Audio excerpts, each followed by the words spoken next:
have, in front of you, we have some additional material, and you're going to have 2 brochures. If you only have 1 brochure, you have to make sure to change it. We're going to refund your money. But if you don't have 2, raise your hand. But 1 should be self-directed, and 1 should say real estate investment.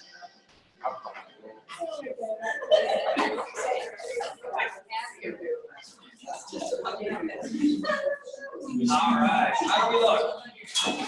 Does it look like everybody's back? We're in good shape. What do you have?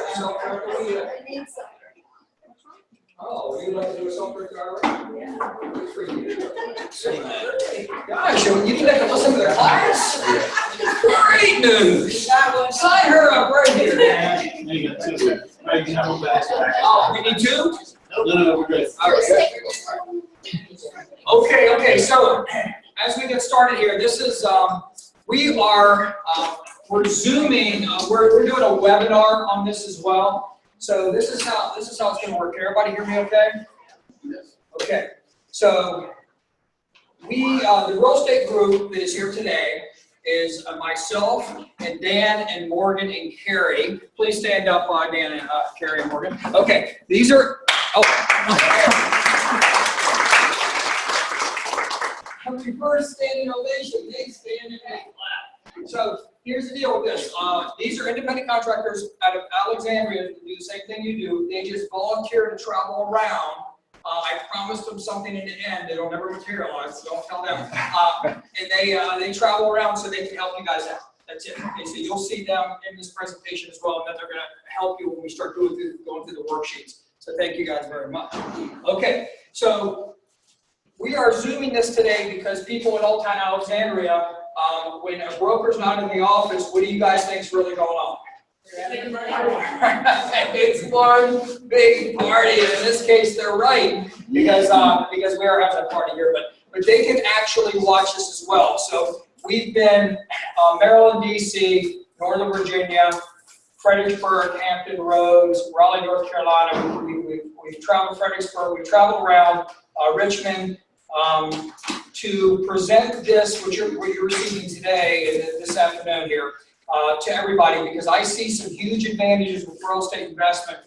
This is information that was given to me, and I want to pass it on to you. Whether you take advantage of it or not, I'm not really that concerned with. I just don't want to have it inside of me and not have passed it on to you. Okay? So you can make an informed decision. I think it's great stuff. It has changed my life, and my goal is to make sure I let everybody here at Longer Foster know. So when we have our Zoom account, we're Zooming here, so folks in Old Town can watch us. Also, some folks in your area that couldn't be here can watch it as well. They will be able to respond, so they can watch it, they can raise their hand, they can ask a question, they can type in a question, just to find out the impact we're having with Zoom right now. How many people are signed up other than you, Carrie? Handful. That means none. But we gave about a day's notice last time. Last time we did this, it's standing room only in here. Come on. So last time we did this, we have a weekly real estate work group.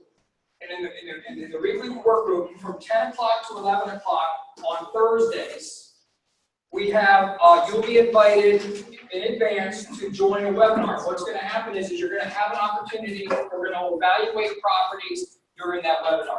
So we'll have a property, we'll have the numbers, you guys will be able to do the worksheet, and you'll be able to evaluate it along with us and ask questions. So people from our total footprint of Longer Foster that have seen this will be invited to it, and you guys will be able to watch that. Last time we did it, there were 30 people in our footprint that joined in to watch that class to evaluate property. Okay, what you have with you here in front of you are some brochures. Thanks to Lonnie Plaster, he's one of our regionals in Maryland and DC. He helped me in putting this together. I'm Forrest Odenhall, and I am the broker manager of Old Town Alexandria. Okay, so I was a broker manager of Gage Gulf Manassas, and then they had to get me out of town for some reason. The government was looking for me, so they said, go to Alexandria, nobody looks there, it's too expensive. So that's where I've been for 4 years. So please keep that a secret.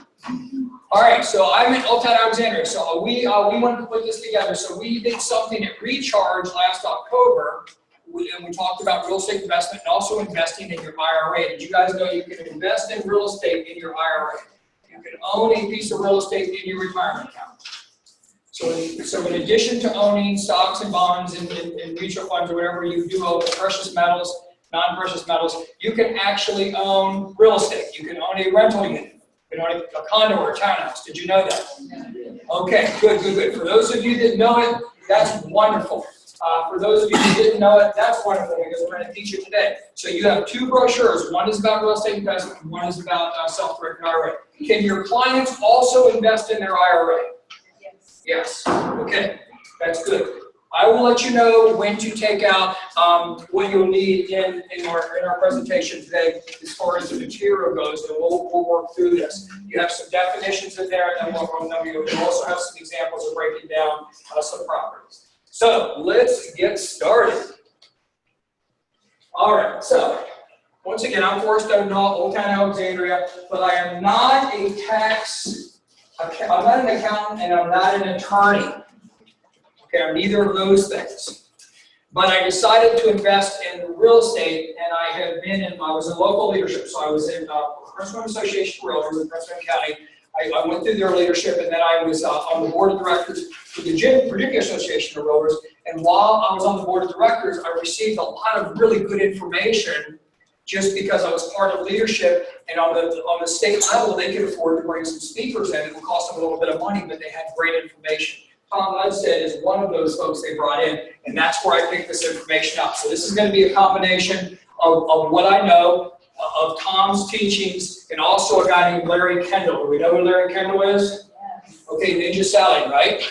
So what does Larry Kendall call your investment properties? He calls them wake-up money. Because you wake up and you got money coming in. So currently, Christy and I own 9.4 million. We are settling on another 4-unit, the 29th of this month. I have the 4-unit in here. We're going to evaluate it. Now, when is the time to evaluate an investment property? Before you buy it or after you buy it? Okay, right? But so often it's like, oh, this is cool. I can't wait to go home and evaluate my investment properties. So that's the deal. Today we are going to have instruction for about an hour. And then we're going to have a breakdown of assessing property. We're going to assess some properties. And then we're going to talk about real estate investing in your IRA. And that's actually going to go here. That's why they give you a pointer. Hold on. There. Can you see that pointer? That's pretty cool, isn't it? They say don't point at anybody, but put an eye out. So then we're going to flip these around. We found that that's a better way of doing it. We just did switch this. Is that okay? Everybody good with that? Okay, I promise you won't need a break, but if you have to take one, just get up and leave, and then we'll talk about you. All right. So there are 4 benefits to investing in real estate. 4 benefits, and you're going to learn those today. So you have income, principal reduction, you have tax savings, and you have appreciation. Okay, those are the 4 benefits. It's pretty simple, right? Okay, it's pretty simple. But understanding those benefits and putting them into percentages is really where the trick is, so we can have an informed decision. Over the weekend, my wife is tortured with this information on a regular basis, and but she has adopted the form in that, and she had a client who came to my Northern Virginia presentation. This cat's just a non-realtor, just was interested in investing in real estate, so he's invited. And when he showed up at the investment property, it was a 2-unit in Manassas. He already had the sheets and all the percentages worked out. So to the extent that he could, the money that he knew, the finances that he knew, he already had it broken down. Now that's pretty powerful when it's once removed. The actual investor themselves now is empowered with this information so they can evaluate it themselves. But they will expect you, their real estate professional, to have those numbers or to get those numbers for them. Okay, you'll be able to quickly convert these things, and we'll talk about self-directed IRA. All right. So, if I was to tell you that the real estate investment is a lot of things, but it's not the house you live in, who's upset by that news? I know I was upset by it. Nobody else? All right. Why would it not be the house you live in? This is what we tell people all the time. Shut the doors. Abby, shut that door. Seriously, if this word gets out, we're in trouble. Yes, ma'am. Well, it doesn't generate income. You do that principal reduction. You can write off your interest and taxes, but you can't depreciate it. And it appreciates, so it's a partial investment. I just bought a bunch of these pens. It says prosperity, but that's why I bought it. Hey, I would have given you a computer, I just don't have it. Okay, so there you have it. So when we talk about the tax reform, what are the benefits? There are some benefits on the investment side, but let's talk about the general benefits that are announced to the public. What do they have to do with? They have to do with the property that they live in, right? The property that they own and live in. So when you own a property and you live in it, except in my circumstance, you don't have income. Okay, now my mom lives in the basement, she pays me income, but then you don't have, but that's not going to, I mean, it's not a lot of money. She can't afford a lot of money. I'd push it if she could afford it. So she's been clipping the bushes, I mean, she's been, principal reduction. You get principal reduction. When you make a payment, you're paying, unless you have interest only, you're paying interest and principal, right? That makes sense. So you're getting principal reduction. So why wouldn't that be a benefit? Who's paying to get the principal reduction? You are. In an investment property, who's paying? The tenants. So you're getting something that you're paying for. If you pay $10,000 towards principal, did you reduce your principal? Yeah, you can do that. But who paid for it? You did. Okay? So anything you pay for, I don't see as a huge benefit. Okay, income tax savings. Okay, you get some benefits if you're up to $750,000 in mortgage, interest write-off, right? Remember the $10,000 for local real estate tax and state tax? You get to write that off. But who's paying to get that? You're getting the benefit that you're paying, right? And then as far as the, what about the $250,000 for a single person, $500 for a married couple if you own real estate 2 out of the last 5 years? And you sell it as your principal, as your primary residence. So that's a huge benefit, isn't it? Yeah, it's a huge benefit. That is truly a benefit. And that's going to come with the appreciation part. The appreciation is either going to happen or it's not going to happen. We believe it's going to happen over a long period of time and it's going to continue to appreciate. But that is speculation. There's no guarantee. Can it also go down? Okay. Well, we're going to show you charts to show you where appreciation is over a long period of time. Appreciates plus you in the United States about 5%. All right, now let's talk about raw land. Why would raw land not be an investment? This is crazy talk. Because can you depreciate raw land? Is it making an income for you? Okay, so we talked this morning, we talked about raw land. So I have this piece of raw land, let's say, on a busy road, and I have some folks that like to sell bushes, so I let them do their bush selling right there. So that would be like a nursery. Could that make money for me? Yeah, you got money, you got income coming in. But generally speaking, if somebody has a large tract of land, what's the best that they hope for? Maybe a farmer paying them some money to take stuff off, they grow the crops, whatever the case is. But normally with land, you're speculating. You're buying the property and you're speculating that over time, that it's going to be worth more. Okay? Or you're buying it for a purpose. It can be subdivided. Whatever the case is, you're buying it and you're hoping that something's going to happen in the future to make it worth more than what you paid for today. But it's not going to generate the income. If you do have a loan on it, the principal reduction, once again, is paid by you, and appreciation is the benefit. So when we think of real estate, as an investment, when we think of real estate investment, we're thinking of real estate that is making money, okay? An asset, something that is making money for you. So it's going to be an asset in the sense that it's going to be a money machine. So for you folks earlier, listen to me just one more time on this. So a money machine makes money, right?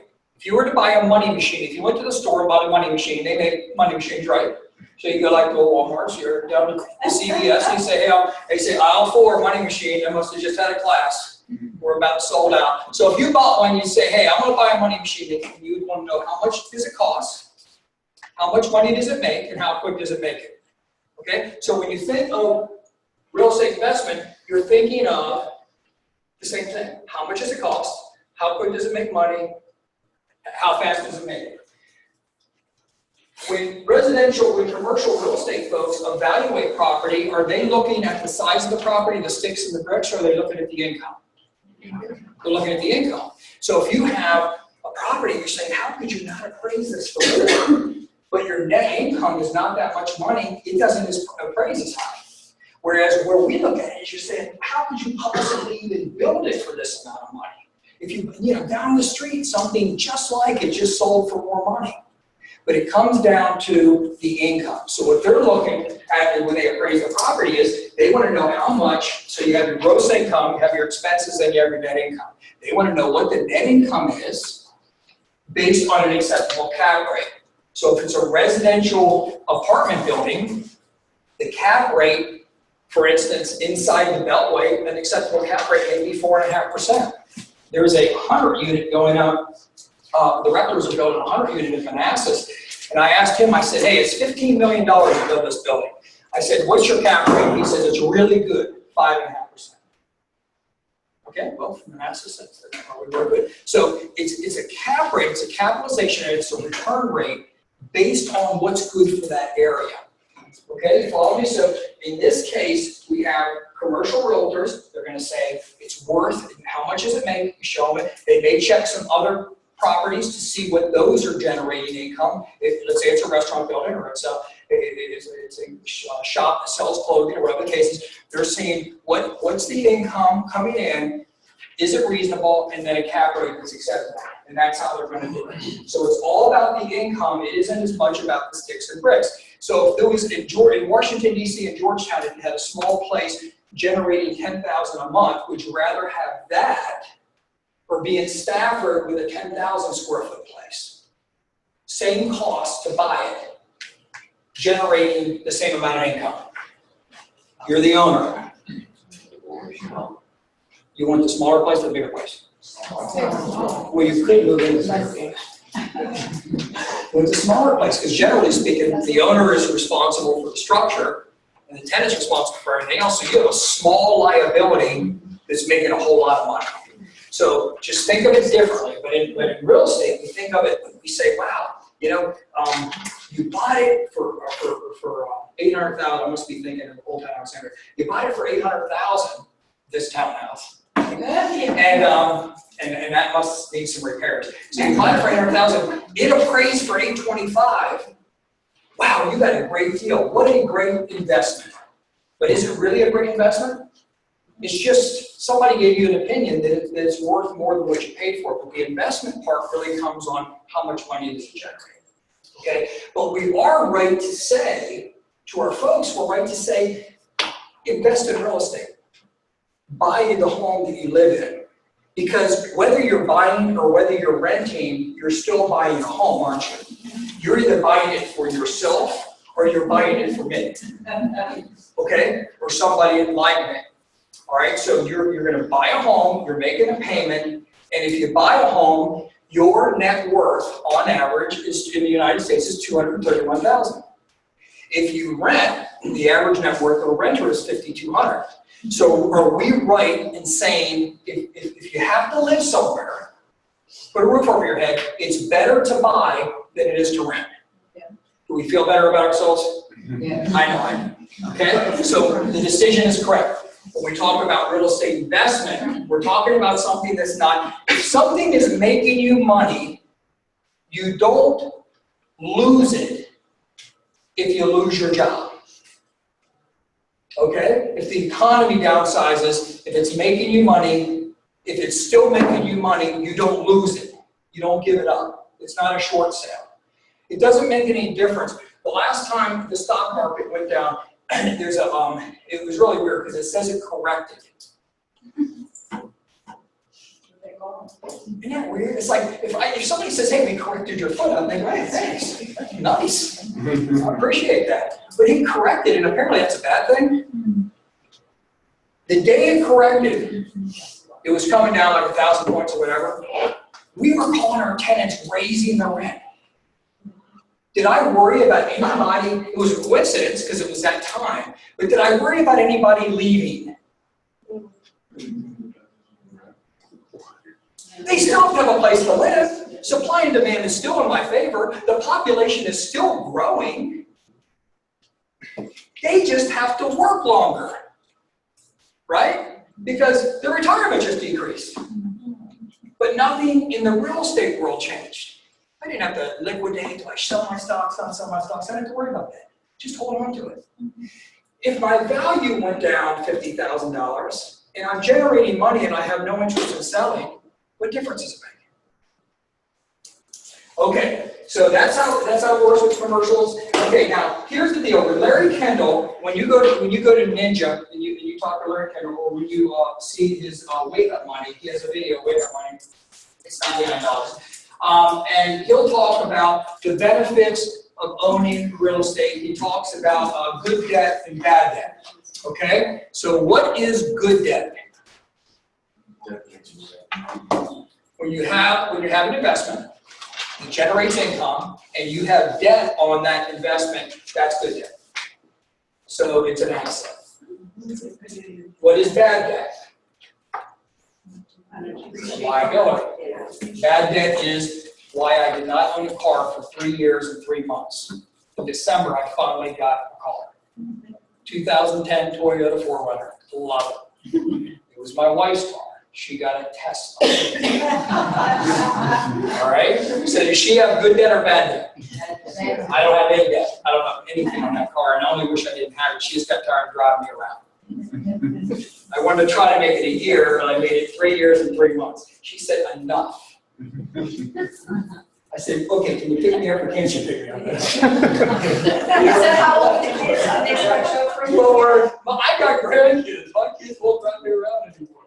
And I bought their car, all this stuff. You know, hey, we ain't any more kids. So but the thing is that car, to me, I have money to buy vehicles. I just can't stomach it. Right. Okay, because every time I say that's a $50,000 car, that's a down payment on a condo to me.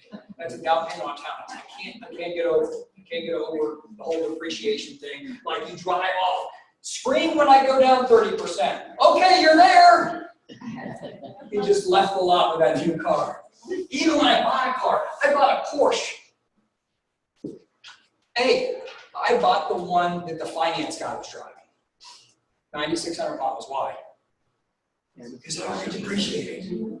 Bought the 4Runner. I said, now what do you have in here that somebody else has been driving?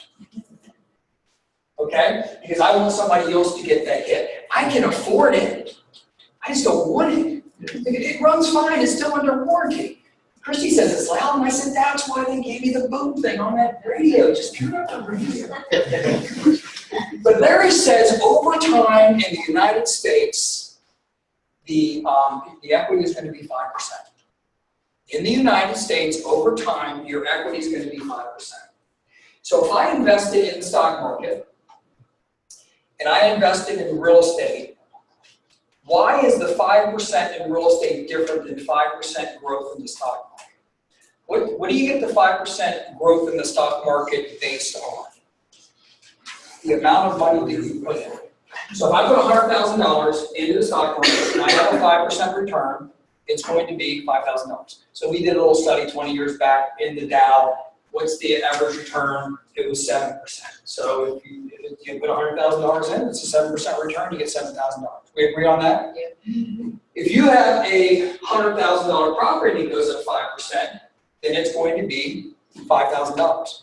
But what happens if that $100,000 was 20% down on a $500,000 property and it grows 5%? Is the equity on the money you put in, the down payment, or is the equity on what it's worth?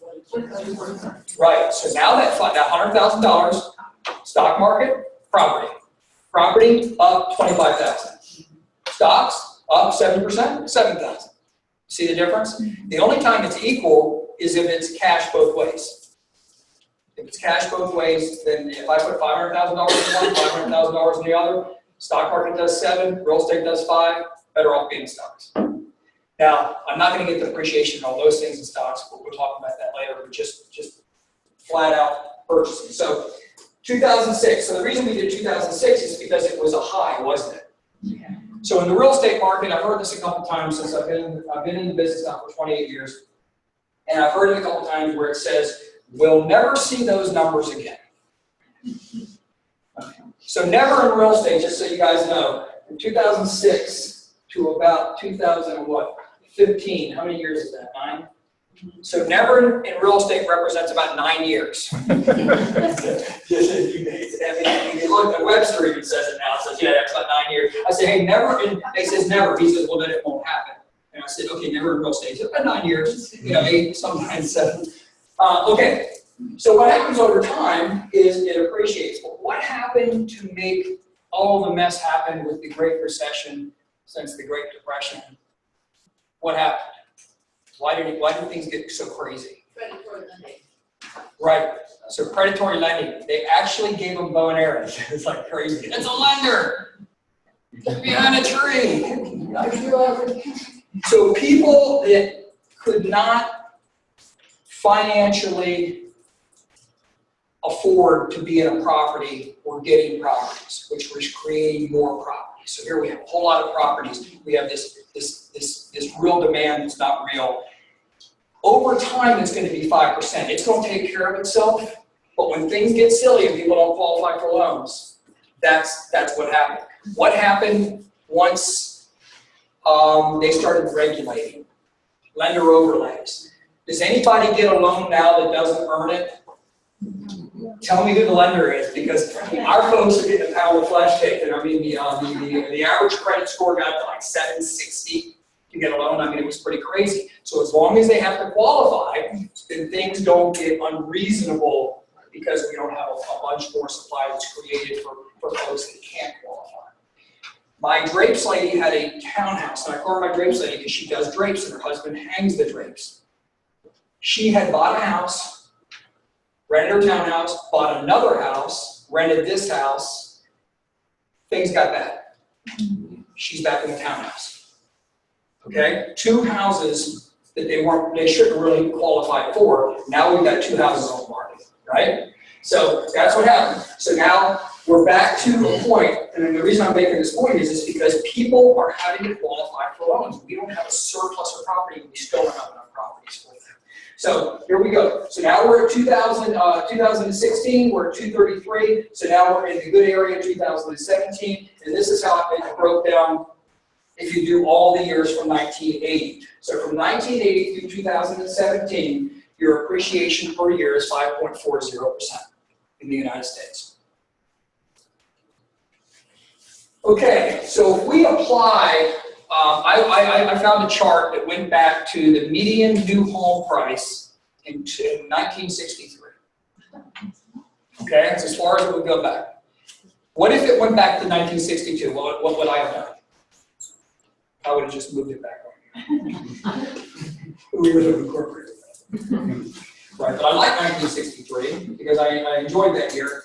And you said who was the president? 63? No, I said that's when I was born, so I did too. Were you born in 63? Yeah. Oh my gosh, you're the same age. So in 1963, who was president? Kennedy. November 22nd? All right, so 1963, $18,000, right? Well, it was President Johnson. They couldn't. So $18,000. So if you apply 5% from $18,000, then just apply the 5% rule. 18,000 times 105. Here you go.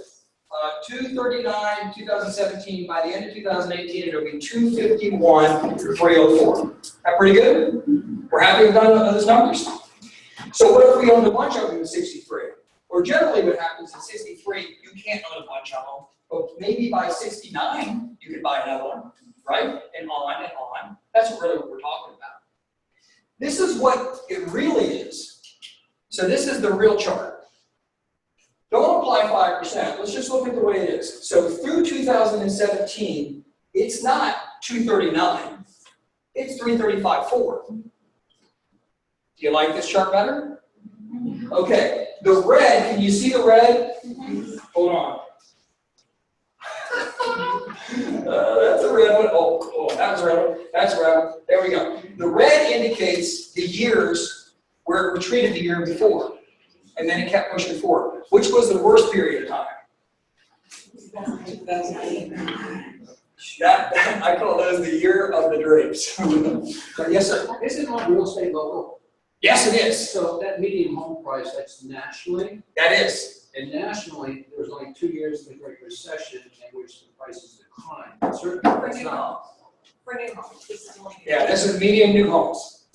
That's. But you're on track. You're on track. Right. Robert, right? Yes. Okay, yeah, you're on track, Robert. No, you're right. It is local. It is local. We're going to talk about that. We're going to talk about that. But these are national numbers. Okay? Are we good? National new home sales numbers. National median new home sales.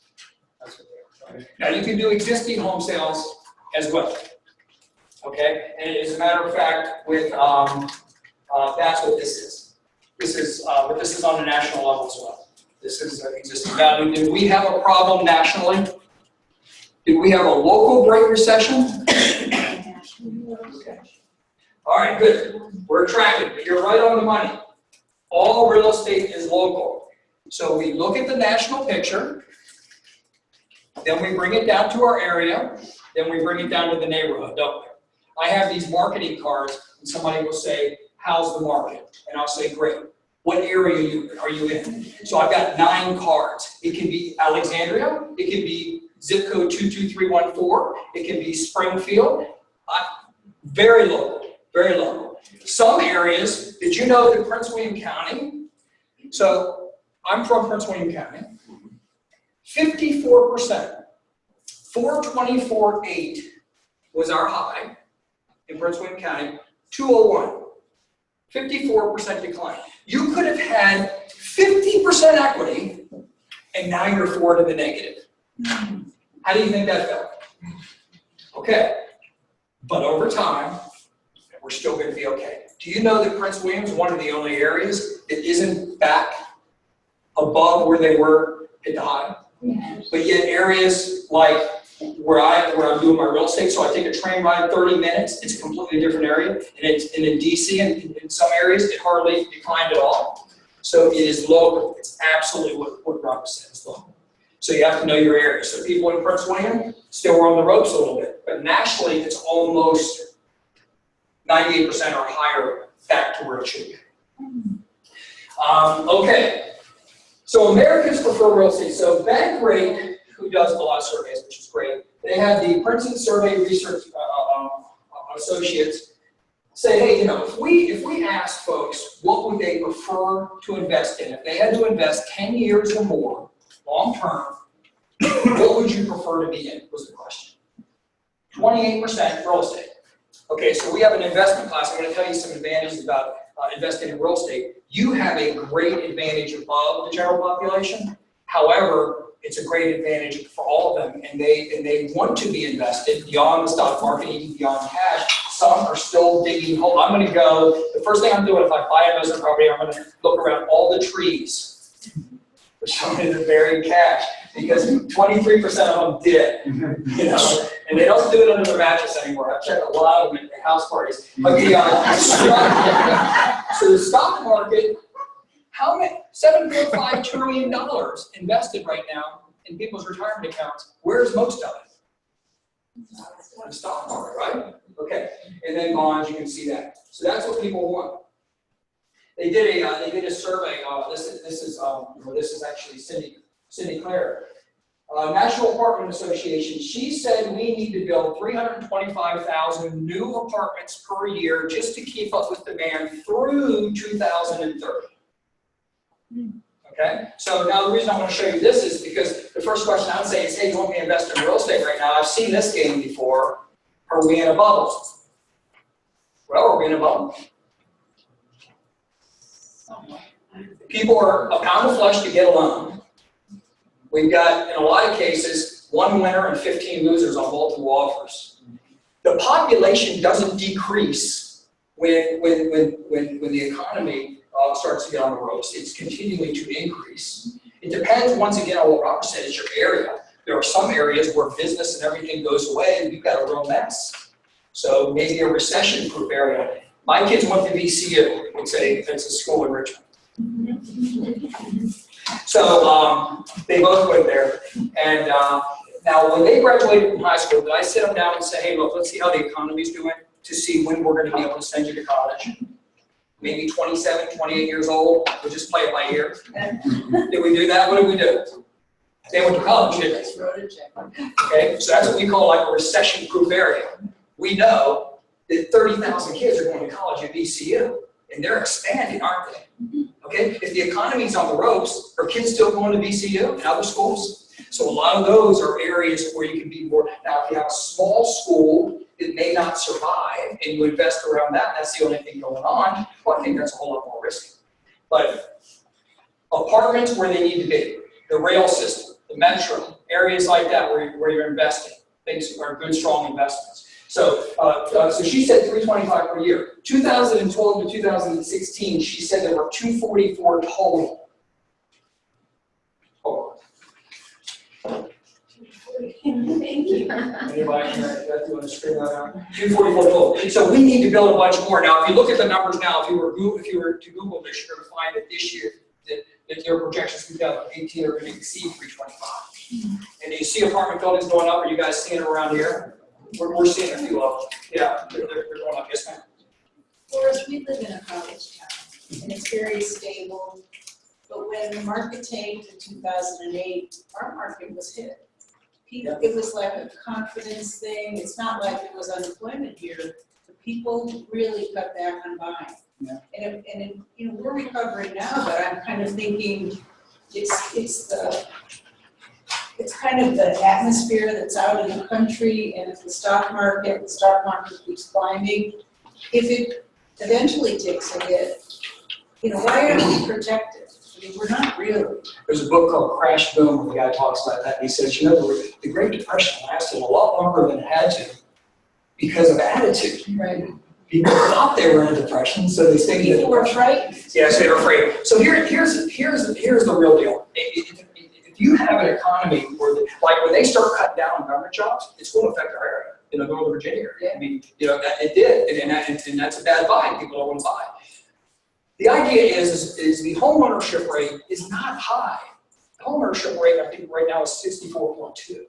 Okay, when it hit 63.5, it was at a 50-year low. I'm not saying that everybody's buying right now. We're not at, what was the highest home ownership rate that's been recorded? What year? 2005, 69%. Yeah. Okay, 31% are still renting, aren't they? So we're not at a high ownership rate. Okay, so people don't want to, but they still have to have a place to live. Now, if you don't have an industry that can sustain that, and the school isn't doing it on its own, then people retreat, maybe live with other family members and stuff. Now you've got some vacancies. There's a study that a guy argues that the home ownership rate is, does the owner of the property live in that house? If he does, that's one. But if the owner of the property lives in that house and has 3 adult kids in the basement, his parents and his spouse, you have a headship rate of a lot more folks who can put pressure on the market than the ownership rate. So he said the best determination is, what's the headship rate? Well, who are the people that could put pressure on this market, rather than just determining, does the owner of this property live here?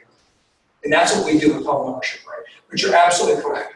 And then attitude is a lot of it. And then that's why people buy when prices are higher. You know, when I was president of the association, I said, why are you realtors in such a bad mood? We got a 50% off sale. Yeah. So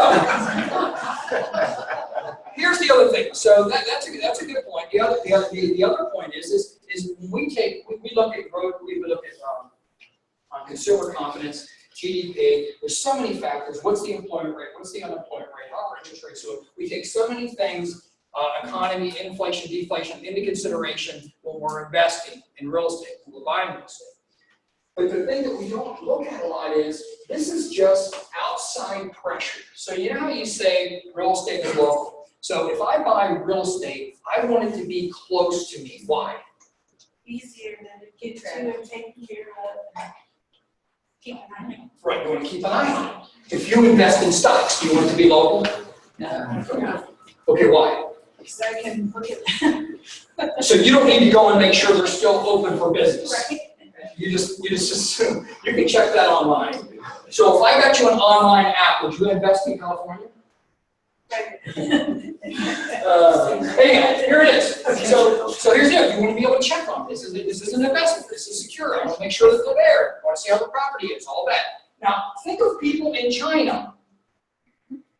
China, 31.7 billion. Do you think they're checking on it on a regular basis? We have $153 billion worth of pressure on our market that we're not even considering, just coming from other. China bought more than the total production with our entire company. But we have almost 300 agents. Long & Foster's entire footprint of over 12,000 sales associates, over 230 offices, if you took the volume on buying and selling, 31.1 billion. They bought more than that. 153 billion total. Are they checking on their properties? Are they putting pressure on the market? And you say, well, no, they're only buying big commercial buildings in New York. Really? Because the average is 302. And the units are 284,455. And then you see what is up from the previous year. Okay, so this is pressure being put on our market. Now, if they're making informed decisions and saying, we want to buy in the United States, maybe we should take a look at it. Okay. And learn Chinese. Do you know that, that's the funny part, you know that our stuff all, Eric Chen, he's a great guy. When the stuff comes, when it goes to China and comes back from China, it's actually it's converted. What does it mean when words change from one thing to the other? You can understand. That's what it does. Isn't that interesting? Anyhow, just thought I'd share that. I saw as much as I know about income, principal reduction, income tax savings, and appreciation. So let's talk about these. So the government says that if you have investment real estate, you can depreciate it. What does that mean? You can depreciate it. Right on. Where did they come up? So they're saying for 27.5 for residential. Where did they come up with that? If I bought a piece of property and depreciated it 27.5 years and I sold it to Rachel, how long can she depreciate it? 27.5. What did she sold to you? Yeah. 27.5. Why? What's the point? Why do you think the government is allowing us to depreciate rental property and not our own homes? Because we have to have rental properties. Yeah. Right? Where are the other folks going to live? Right. So the government encourages you to do things because there's a need for it. Every home that is sold, there was a study through Keeping Current Matters through the National Association of Realtors, where I got their information. Every home that was sold generates $52,000 in income to the economy. Most of it was real estate commission, I'm sure. You got attorneys, you got painters, seers, are they still around? You know, oh, hey, I know that you like those old appliances, but we're moving in and we're switching everything out, carpet companies, whatever. I mean, just name everybody that touches a deal, the lender, processors, all that money averages $52,000 per year. Do you think they want more sales or less sales? Okay, so now you buy investment property, but if you didn't buy investment property, where are the people that rent live? Okay, where do they live? Who on here is rented? I'm glad they give the depreciation, right? They rent it. I'm glad there's a property for me to rent so I can buy. They do it based on 27.5, and if it's non-residential, it's 39. Okay? And then if it's recovered for land improvements, it's 15. We normally consider land improvements the house, don't we? Consider it something different. It's not the house. I am the house. Land improvements is everything that I do not need to be this house. I do not need an extra deck, I don't need a patio, I don't need a fence, I don't need a pool, I don't need an next building, outside building, I don't need all of those things would be 15 years. And then you have personal property, 5 years. Okay, so when your accountant does your depreciation on your investment property, you want to make sure you outline everything you bought, give it to them, and let them do the numbers. In your paperwork, you're going to have a depreciation schedule that we're going to use later, and you can make a bunch of noise right now and find it, but it'll actually say the same thing here. It'll actually show you the depreciation. Now, if you have, like I have a 6-unit with a restaurant below it, if the 6 units generate more than 80% of the income, then it can be 27.5 under residential. Otherwise, it has to go to commercial at 39. Restaurant buildings. If you had a building and you were going to rent to a restaurant tier, is that a good word? Yeah. Restaurateur. Okay. Or you're going to create a restaurant building and do it yourself. Whatever the case is, if it's a restaurant, how many years can you depreciate that? 15. It's special. Are restaurants higher risk or lower risk? They're such high risk to a point where in 2018 you get a bonus depreciation of half of the depreciation you can use the first year. Okay? So government says, hey, look, whoa, these restaurants are on the ropes. We would like some people to invest in them. They employ a lot of people. They generate meal tax. All of these wonderful things they do. So we're going to encourage folks, and this is what we're going to do. We're going to give them more aggressive depreciation. Is it better to have 15-year depreciation or 39? 15. More money I get to keep sooner. Okay? All right, so your income is divided. So here's where we get into some good stuff. So as real estate professionals, you get commission income. You get active income, jobs, commission, wages, salaries. When you have rental properties, it's passive income. It falls under passive, limited partnerships, rental real estate. And then you have your portfolio income. Depending on what it's classified as, it depends on the benefits that you can get. So generally, benefits stay in the categories in which they're in. Make sense? Okay. So there was a Tax Reform Act in 1986. It took effect in 1987.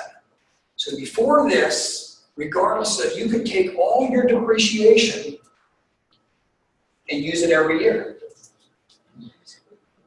It was pretty sweet. So when you were evaluating an investment property, and let's say a professional, let's say a doctor, so you say, hey, Mrs. Doctor, you can take all this depreciation and just wipe it out of her doctor income.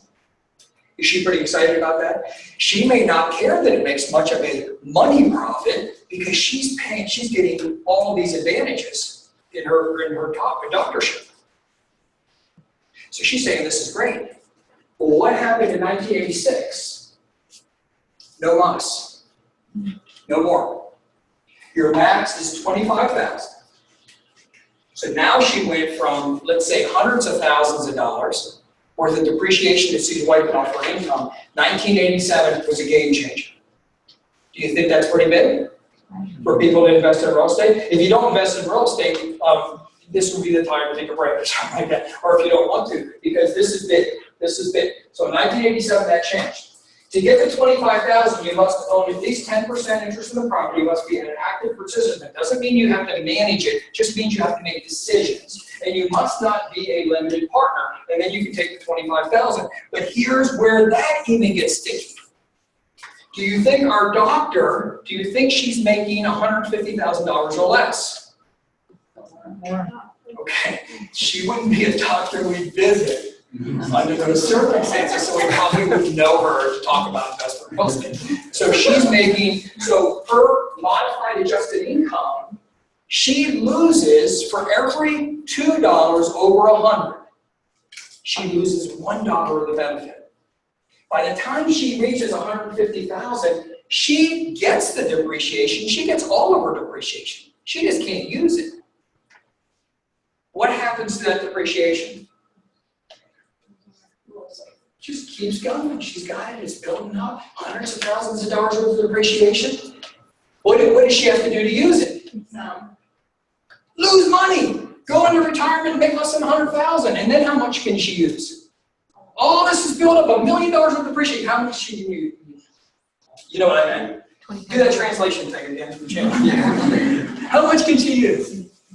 25,000. She's still a doctor, or that was her profession, but now she's limited because she's 25,000 is the max. So when will she likely get to that point? Right. Retirement. So, do we understand, the reason for this slide is to understand the impact. Plus, when you're talking to your folks about depreciation, when we get to the worksheet, this is what you say. Depreciation is a benefit. You will receive depreciation. Whether you can use it or not to offset any income is a question for your accountant, because the accountant knows what their modified adjustment gross income is. You don't, and they probably don't either. They just know how much they pay. So this is an accountant question. We're not giving tax advice. We're just following some guidelines and showing what the depreciation would be. Fair enough? Okay, good. Here's the good news. This is where you guys need to pay attention. From 1994, people that meet certain requirements can ignore the 25,000. The people in this room probably qualify to go back to 1986. Who wants to be back there? I know I do. A lot of reasons. But, okay, 1994. So what does that mean? That means that if I own $9.4 million worth of real estate, $8 million is improvements and it's residential, do $8 million divided by 27.5 and find out how much money I don't have to pay in taxes. Now when I save that money in taxes, what do I do with it? Buy more real estate. Right? I invest in real estate. Here you are. You have no limitation, so you just need to know if you qualify. Do you think accountants know this? Yeah. We haven't. Do you think so? Yeah. The good ones do. Yes, indeed. Yes, indeed. They do. There's a lot of them do, and there's a lot of them that don't. To a point where a girl named Elfie in my office, she took the tax code book, opened it to the page 2064, and laid it in front of them because she wasn't getting it. Okay? You gotta let them know, because here's the deal. We probably have 2 million realtors. 20% do the business. What percentage do you think own investment real estate? Out of 100% of realtors, what percentage do you think own investment real estate? 30%, which is pretty good. Actually. So 30%. So you take 20%, make it a lot of money. So now you're at 400,000, and then you take 30% of them. You spread them out over everywhere. There's probably not that many times where people are going to be able to get this, and maybe the accountants just aren't aware. We have one in town that did not know anything about this, and she represents a lot of folks that have investment property that are realtors. So generally speaking, the $25,000 rule. But if you fit, must work in the real estate trade or business, must perform more than half of your personal service. Now, what do you think they're putting that in for? Part-time what? Realtors. See, if I was a cop, and I was also a realtor. If I'm a cop for 40 years, or 40 hours a week, I have to be a realtor for how much? 41, right? Over half. Okay, so you take, the government doesn't want, what I'm not today, I can be in 60 days a realtor. They don't want somebody taking the real estate class, getting all this depreciation just because they have a real estate license. They want to make sure you're committed to the profession and you're doing this. Now, if for some reason you don't have that other job, then they have the minimum criteria of 750 hours a year, which is less than 15 hours a week. It's tough, but most of us will put that in, right? Right? There's no income requirement. There's no income requirement. So you can just be really bad at what you do. Just put in the hours. I found this out a few years ago. I got into management, and as a manager, I don't qualify. The only way I qualify is if I own 5% of the company, so I call Wes. I'm not going to give you one penny. Like, he had a cell phone, and he just made clicking noise. You used to be able to do that. So I need 5%. Well, what if I own my own company? I own my own company, so it belonged to Foster. I now see it was a mistake. I own 33% of that. So if I'm the broker for my company, I don't sell, but I own 5% of it or more, now I'm a broker and I can do that. What happens if my wife is a full-time realtor? Do I qualify? Yes, even though she doesn't own the property. She is a full-time real estate person. She fits all of this criteria. We're following jointly. Do I now qualify? Yes. Okay. So this young doctor was talking to me, and she said, I'm looking for a 10, but I'm willing to take a 6 if he has a real estate. True story. All right. 2063. This is a tax code for $25,000. Okay. We got it? Everybody clear? 2064. Real estate professionals. Certain real estate professionals may be able to treat rental real estate activities as non-passive and thus not be subject to passive activity rules. Real estate trader business, it tells you what it is. With respect to real estate, it's property that is developed or redeveloped, constructed, reconstructed, acquired, converted, rented, or leased, operated, or managed, or brokered. Do a lot of other people fit these categories? Right. So our builder friends and developer friends and all that sort of thing, we should tell them about this. Okay, but this puts us into a whole different arena. I've been audited twice, rightfully so, because they see a high earner and they see a huge amount of depreciation. And my accountant, Frank Miles, who was also a broker in Prince William County for a long time and also an accountant, said that you are what we call in the sweet spot. I said, what's that, Frank? He says, when you have enough depreciation to offset all of your income. Do we pay a lot of tax? Yeah. Now I have to pay. I had to pay Social Security, Medicare, and all that sort of thing. You don't get out of that boat. But I'm not paying tax. Okay, either state or federal. Okay, because of depreciation. Do we think this is a huge benefit? If I save this money, what do you think I'm doing with the money? The government's money. The government is simply saying, please do not give us any money. Please. I mean, I applied with them. I wanted to give them money.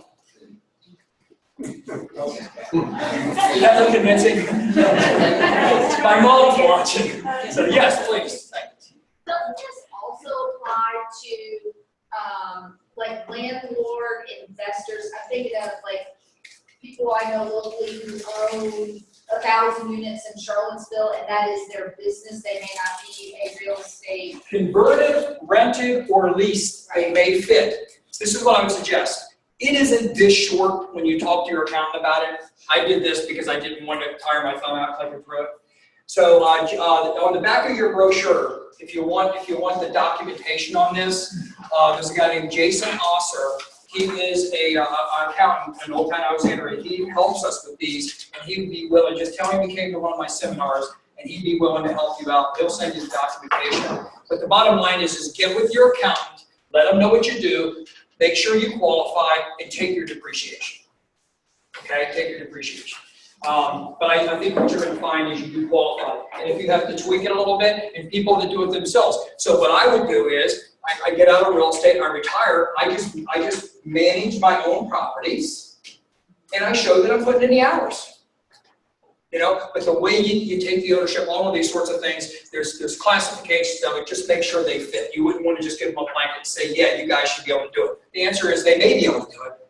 Just make sure they fit. All right. Warren Buffett. Warren says, hey, you don't have to know everything about all companies. He's one, he's got some great quotes, but somebody will come and say, this is a great product, great company and all that. And he says, yes, I think it's great, I think you should invest. And I said, do you want to invest? And he goes, no, I focus on a few things, okay? We focus on a few things. We focus on real estate. Who knows real estate better than us?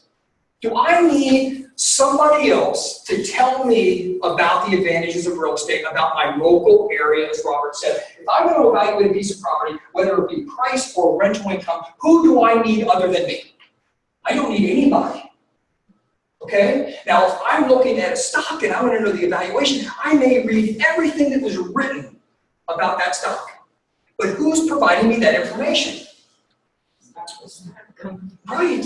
I'm not able to. I don't need the owner of that property that I'm buying from to give me any information at all. I can get most of it on my own. Now, I may need some things, but I don't necessarily need it from them.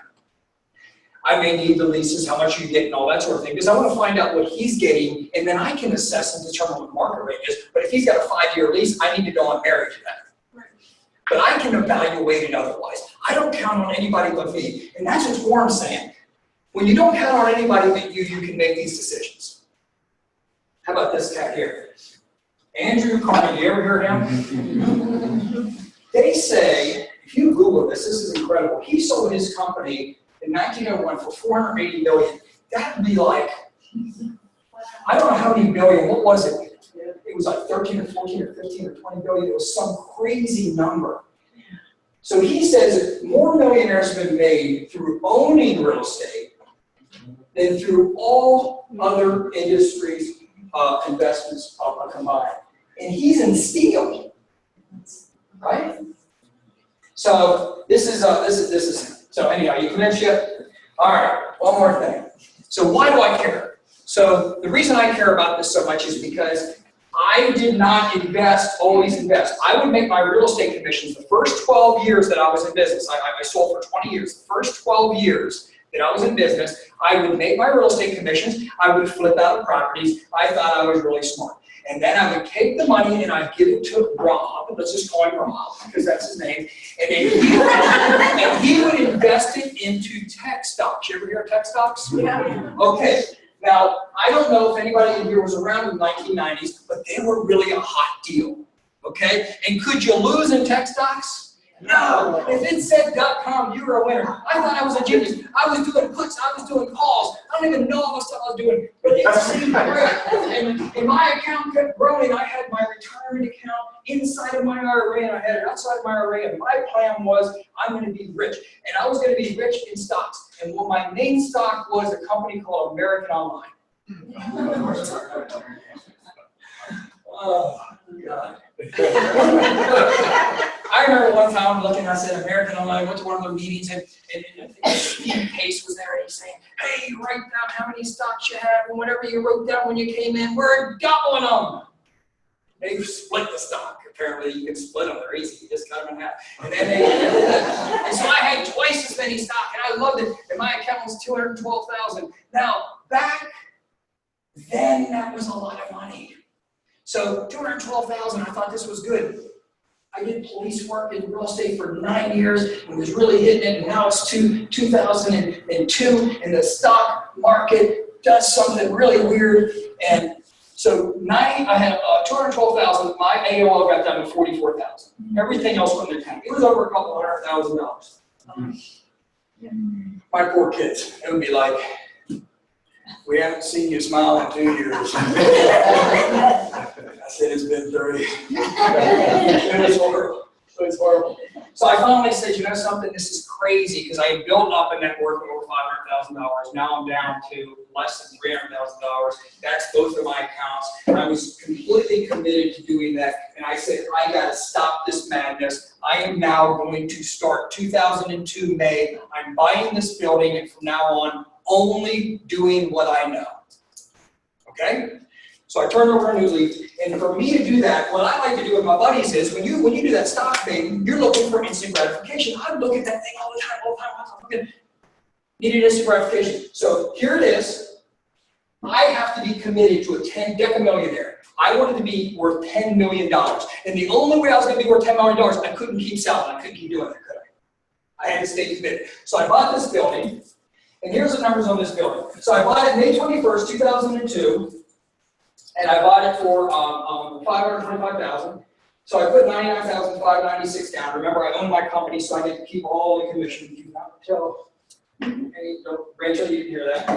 It's right there. Okay, so today, as of before this class started, the stock market was at 24,684. So right now, I'd have a worth of $239 with a $99,000 investment. Are we good? Is that pretty good? 16 years later? Okay, so here's the real numbers on my building. So the gross operating income right now is $76,000.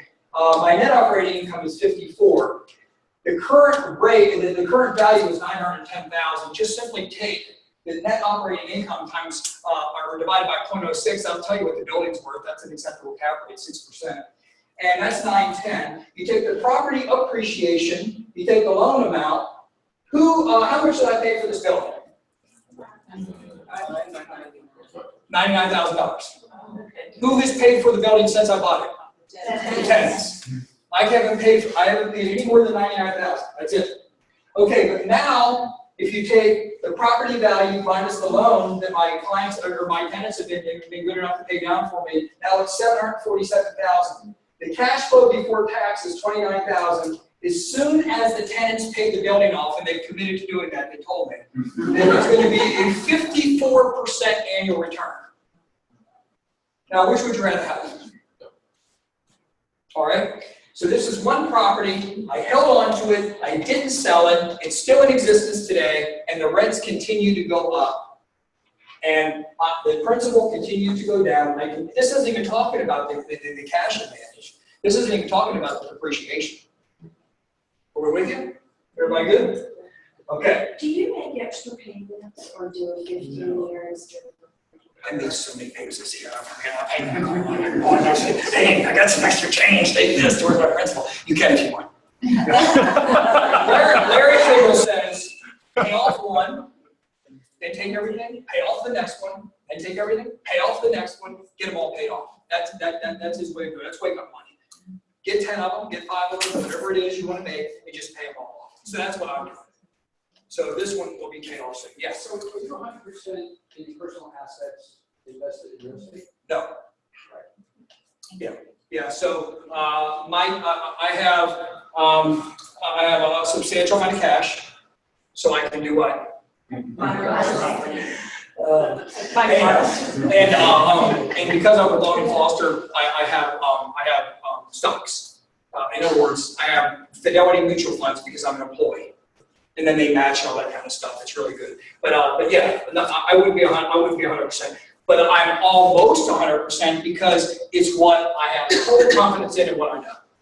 And if the values go down, and I'm convinced the population is still going to put pressure on the market, when we were in a recession, I have a 10,000 square foot home in Dominion Valley I moved out of and started renting in 2008 October. We have not missed one day of somebody paying rent.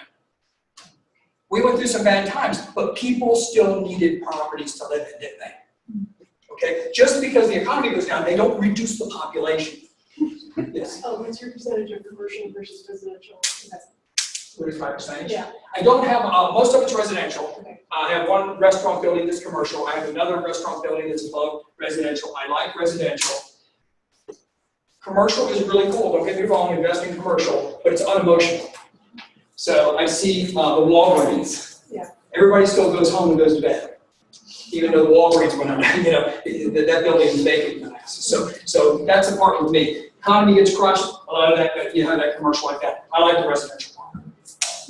All right, let me just show you something. So I talked to the accountant, Jason Osser, and I said, Jason, what is the plan? He said, not many people reach this, but if you have $1 million, he says, this is the deal. You take your $1 million, and when you're in the stock market or you're investing in those types of things, you want to get down into something that's not risky when you're going to retire. Why?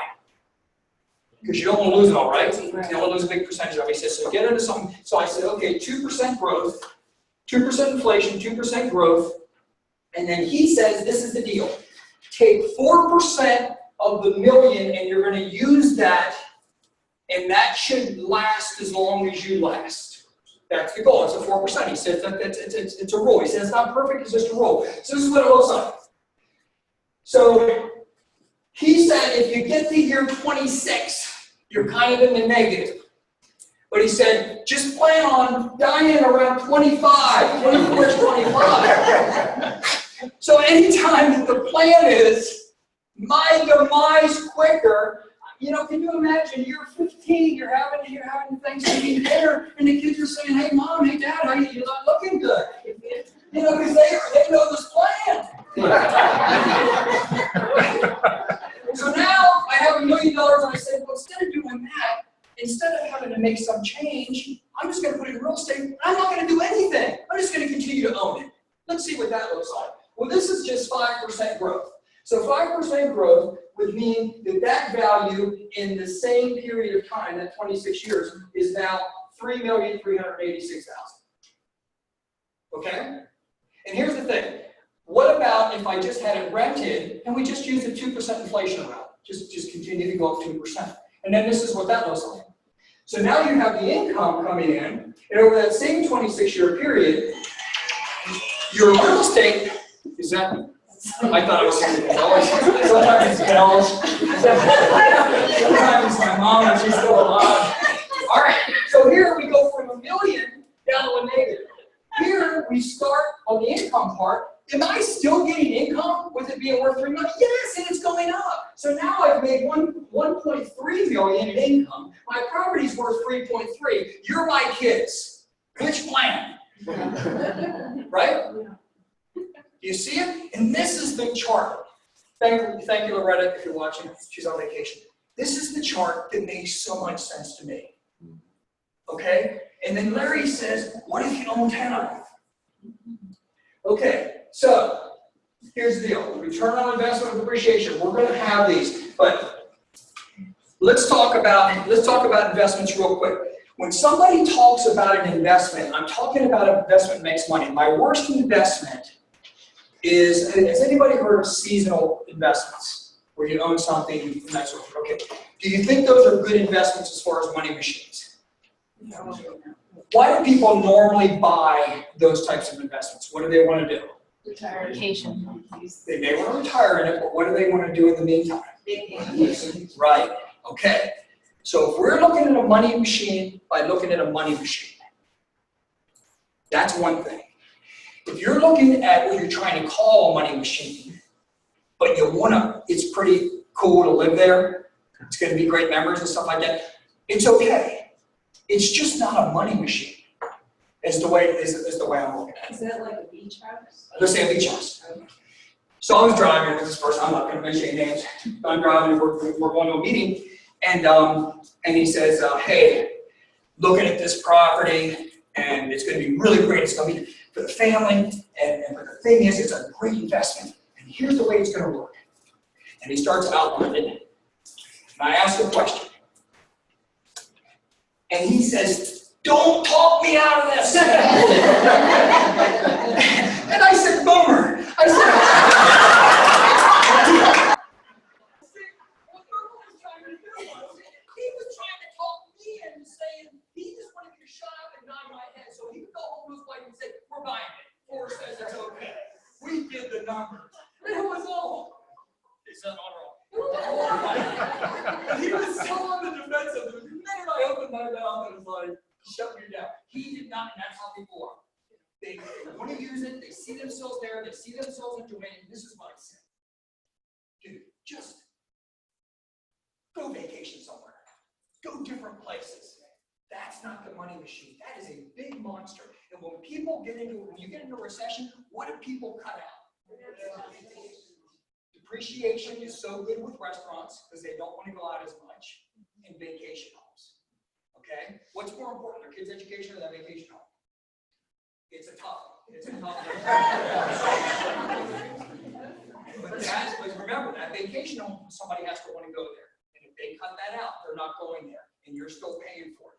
And what happened with the Great Recession? Were those second homes easy to get, those loans? No. So the whole market tanks.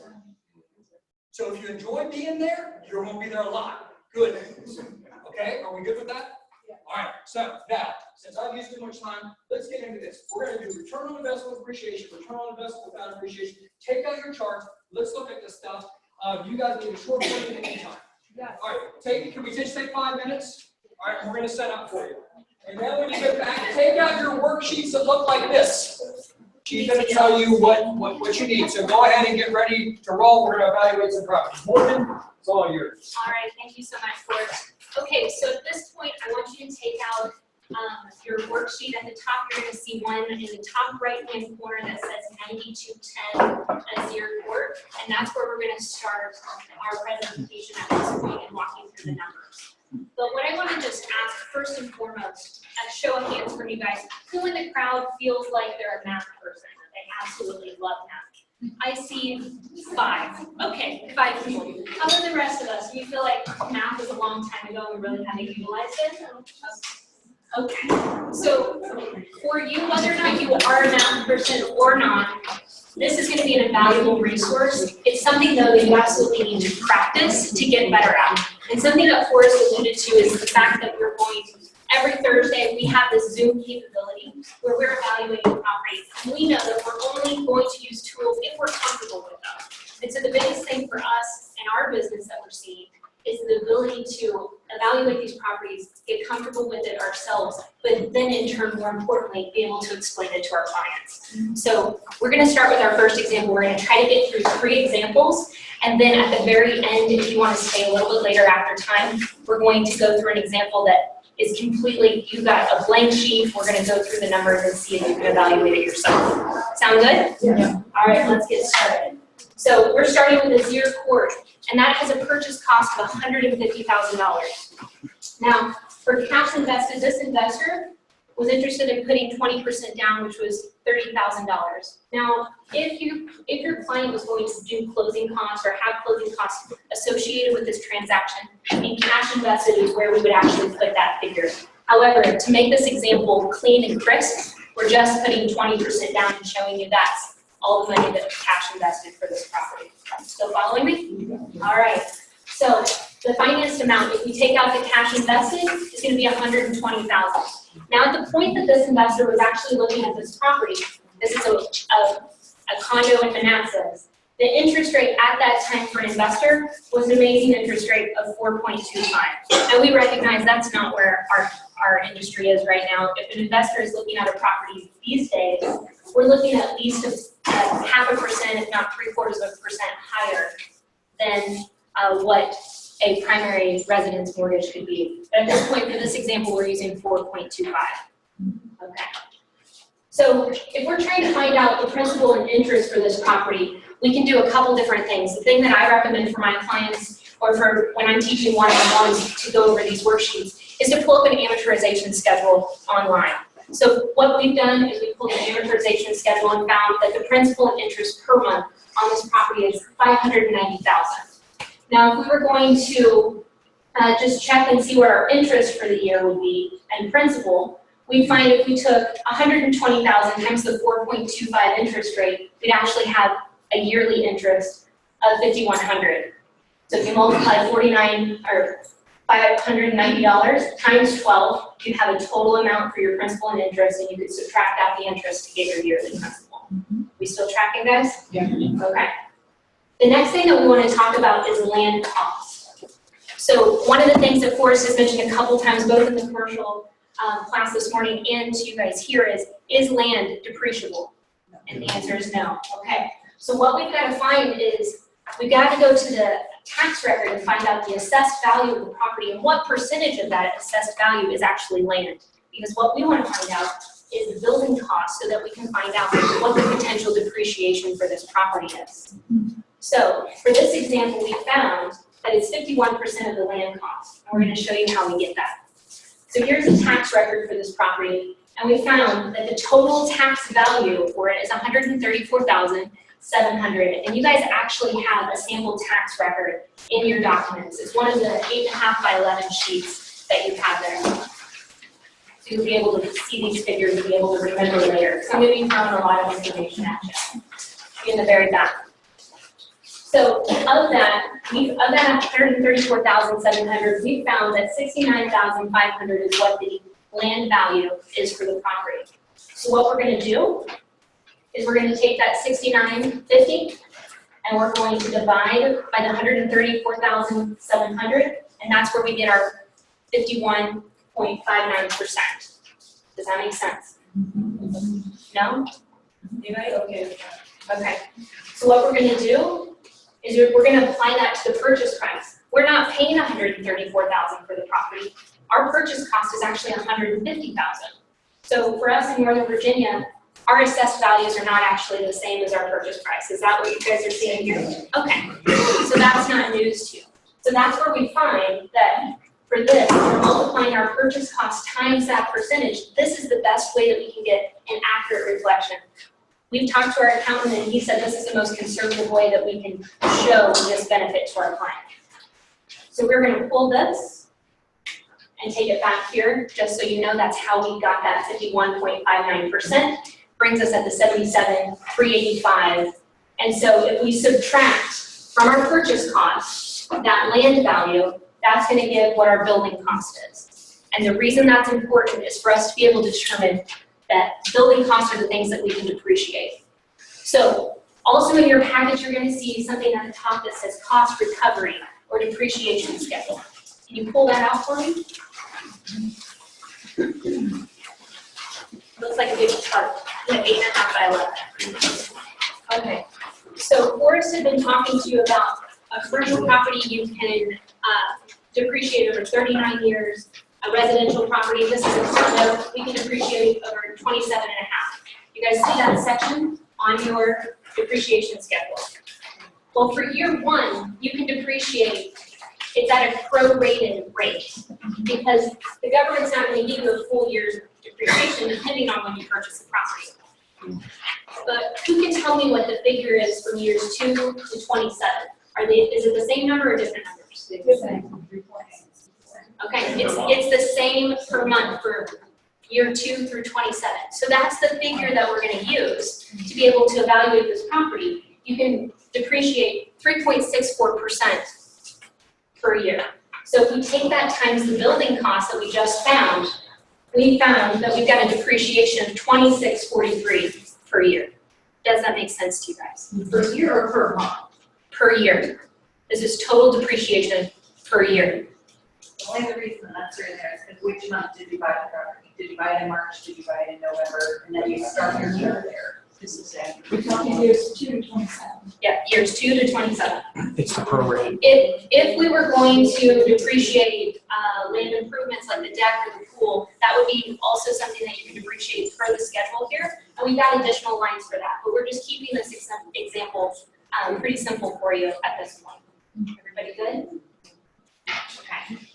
So now we need to talk about our income and expenses. For this property, this is a small condo, and we know that we can get $1,300 per month for this property. And how would we find that? That's something how you guys as agents are able to find by just researching, pulling the comps for that property. Because there is already a tenant in the property, we're assuming that there's a 0% vacancy. So if this investor wanted to purchase this property and there wasn't a long-term lease, maybe you would say, hey, we're expecting about 1 month's vacancy, just to give it an idea to set the right expectations for the client. But for this case, it's a 0 vacancy. So we've got a gross income of $15,600. Now let's dive into the annual operating expenses. This is annual, keep this in mind. So from our tax record, we're able to pull what our real estate taxes are, which is $1,890. We're assuming there's about $250 worth of repairs in between tenants. You may decide if you've got a multi-unit, it's going to be more expensive than that. You're just trying to gauge and set the expectations of your client. Now, because this is a condo, this is where we have some major expenses. We've got condo association dues per year of $2,820.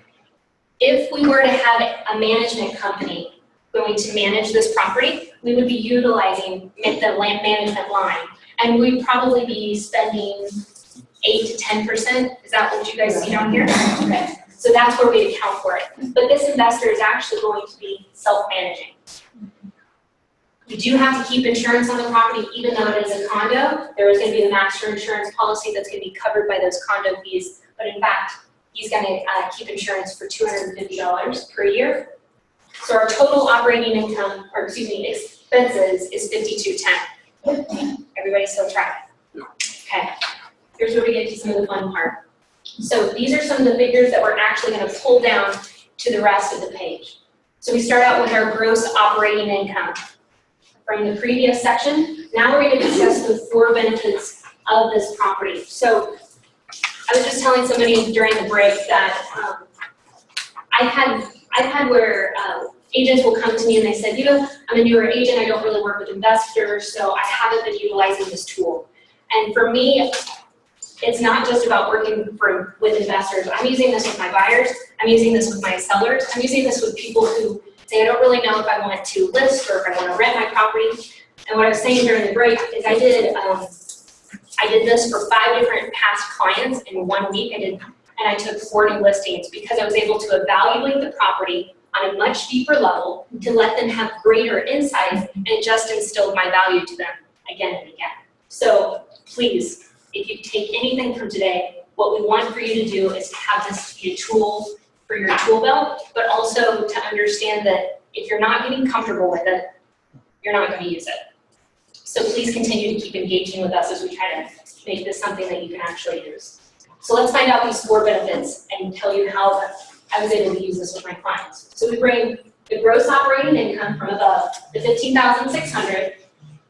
We take out our operating expenses of $5,210, and that equals our net operating income. Okay, so it's just subtracting it out. Now, we're taking our annual debt service, which you'll see at the top right corner of the page, where you saw the principal and income for the year. Do you see that?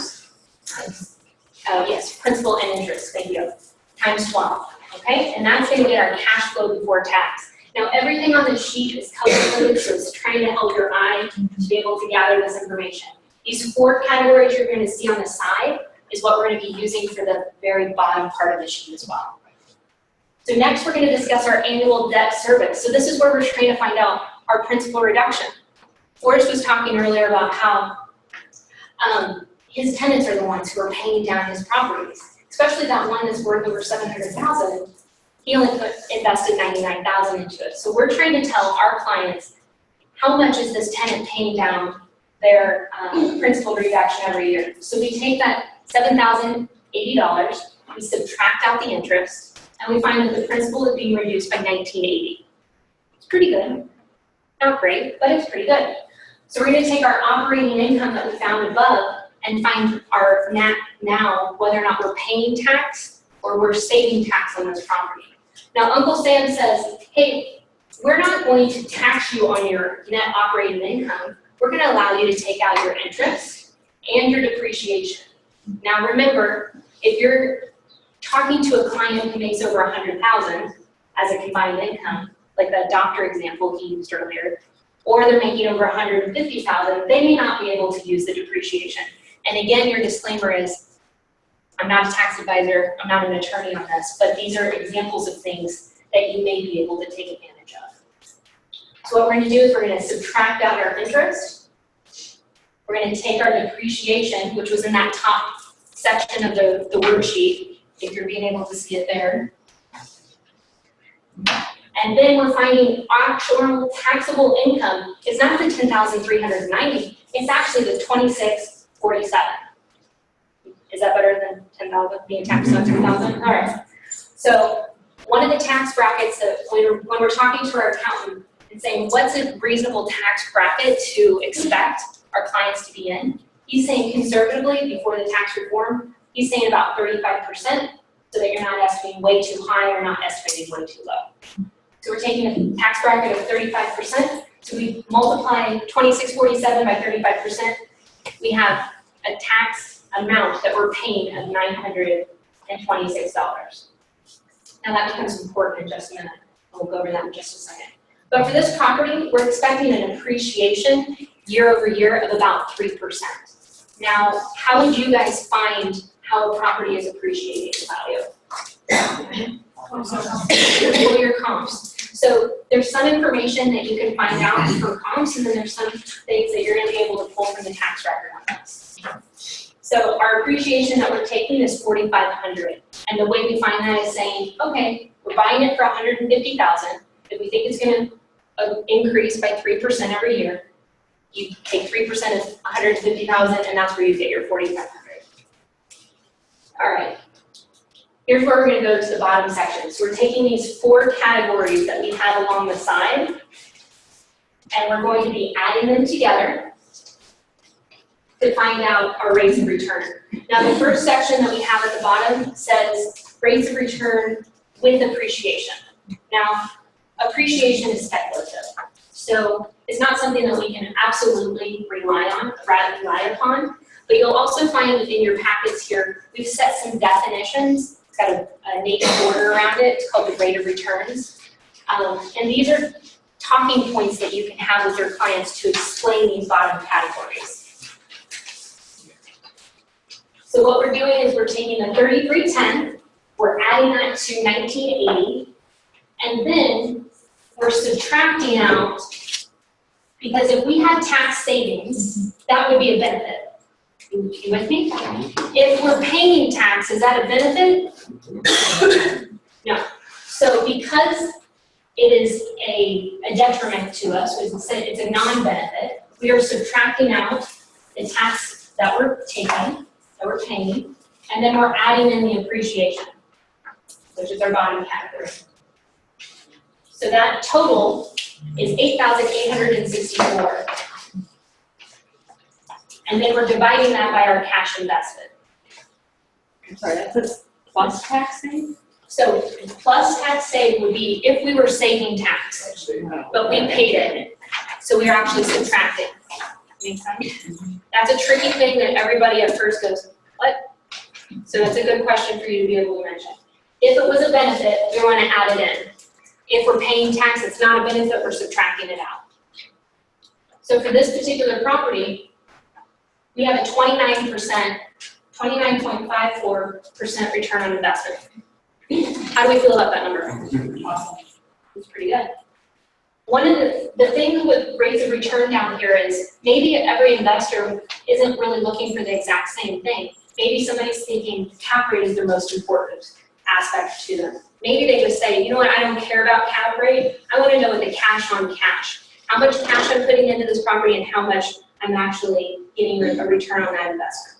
So when you're framing this information, you have to know the perspective of the person that you're talking to so that you can be able to speak their language. That's why we find out all of these 4 categories. So the next category, the second one, is we're going to take all those numbers that we used before, except we're getting rid of the appreciation because it is speculative. So if we take out that 4,500 and we're just adding those 3 categories and dividing by our cash invested, here's the more conservative number, 14.54%. Still not bad. Now let's talk about the capitalization rate. With cap rate, the thing that you need to think about, if you're not used to talking in terms of commercial, is that when we're considering cap rate, we're considering and assuming that this is a cash purchase. It levels the playing field. This is something, it's a metric that most investors are thinking in because whether or not you are getting a loan or cash, there are benefits when you get a loan because you can write off some of those other interest deductions and other things. And in cash, maybe not so much, but we're trying to find a level playing field, a metric that everybody can speak the same language, and that's cap rate. So we're taking our net operating income, how much money we're getting in after our expenses divided by the purchase cost. And for us, that's a 6.2% cap rate. Now for this area, for this property, between 5 and 6% is a good cap rate. For your area, does anybody know what your cap rate is? One that would be good here? Similar, probably. Okay. And we are not going to necessarily know that. That's one of the things that when we're building this network, we're trying to get a good understanding for your particular area, how good is it? So this is out in Manassas, whereas where I'm in DC, the closer you are to the city center, you're having a lower cap rate, but your appreciation is just continuing to build and build and build. So investors are not as concerned with the cap rate at that point. So we're seeing maybe 4%, and it's still a big deal for us. And then let's talk about cash on cash. This is where the cash flow before tax is 3310. We're dividing that by the 30,000 cash invested. That's 11%. That's not too shabby either. So the things that we can alter for this particular example that would make it better would be if this was not a condo and we weren't paying those condo association fees, we'd have a lot more net operating income coming in. If we had a management company and we wanted to get rid of that, those would be some ways that we could also increase it. And one last thing is if maybe the market rent is not $1,300 with this tenant being in here. Maybe it would be better if we got the tenant out and we increased it by 3%. So those are some things that you can kind of think about that will alter those numbers. Yes, back there? Also, like, you can play around with how much you put in, right? Like if you didn't put 30, if you didn't do a 20% down payment, but only, or if you're able to get it with 15 or 10% down payment, then the cash invested is less, which makes some of those numbers go way up too. Yes, that's true. But for most investor loans, you're looking at 15 to 20%. you definitely wouldn't be able to do the 10%. But that's something too you could be looking at to see how that would work with your numbers as well. Yes. Some of these numbers don't make sense to me, and that I don't think I've ever seen a rental property that your repairs are only $250 a year. I mean, you're gonna need to have your HVAC done, you're going to need to buy paint in between, carpets cleaning. Well, and for this particular property, just for this example, it was, they knew that the property was in good condition, that the tenant was still staying there, that maybe in the next year, there was probably just gonna be a couple little things that the tenant might call that need to be fixed.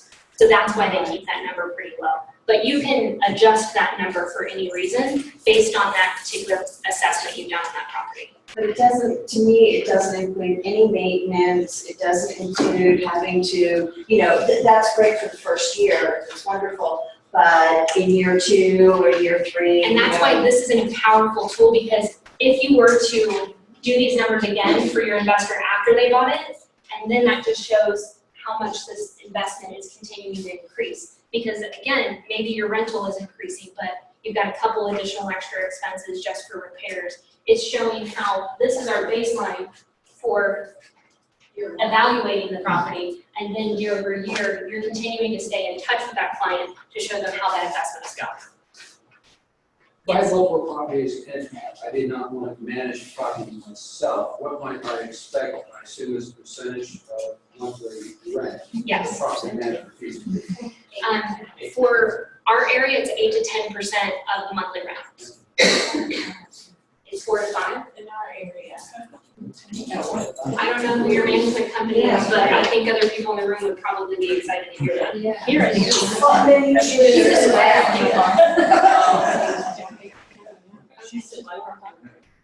I know we're kind of running out of time. Forrest, do you want us to go over another example, or do you want to go through self-directed IRAs? No, go through another one. You guys want to see another one real quick? Go through it? Okay. This one isn't actually going to have, this one is going to be a 4-unit on 1 street. This is one that Forrest is actually closing on next Tuesday or Wednesday. It's going to be an all-cash purchase, so we're going to be able to fly through it a little bit faster. Okay? Purchase cost of $400,000. He is paying for it in all cash, so guess how much cash he has to invest? $400,000. How much are we financing? 0. Okay. So we've got to figure out that land cost. Land cost for us, we've got a total, you won't have this example for your tax record, you're not going to have this in your information. So we're going to take the total tax value, the assessed value of $352,100, and divide out and find out what percentage the land is. And for this property, it's 32.37%. So if we take the purchase cost of $400,000 multiplied by the 32.37%, we've got $129,480. So that's our land cost. Now we've got, why that's important again, is we're going to reiterate to say that we're going to take $400,000, which is the purchase cost, take that land cost out of there, and that's how you're going to find your building cost, so that we can find out how much we can depreciate on this property. And what's our percentage again that we used for our depreciation schedule? Years 26. Yes, years 2 through 27 is 3.64%, which is $9,847 of depreciation for this particular property. Everybody good? Okay, great. So our annual rent is actually $33.50 times 12. For this property, he's going to get $40,200. They are all on month-to-month leases. So therefore, he's going to have 0 vacancy. The nice thing about that is he's going to be able to evaluate and see whether or not they're actually getting market rent for this property. What do landlords usually say about increasing rent on their tenants? 5% each year, whether you need it or not. That would be a good landlord who's actually doing the right thing. But most of the time they're saying, but my tenants are so good.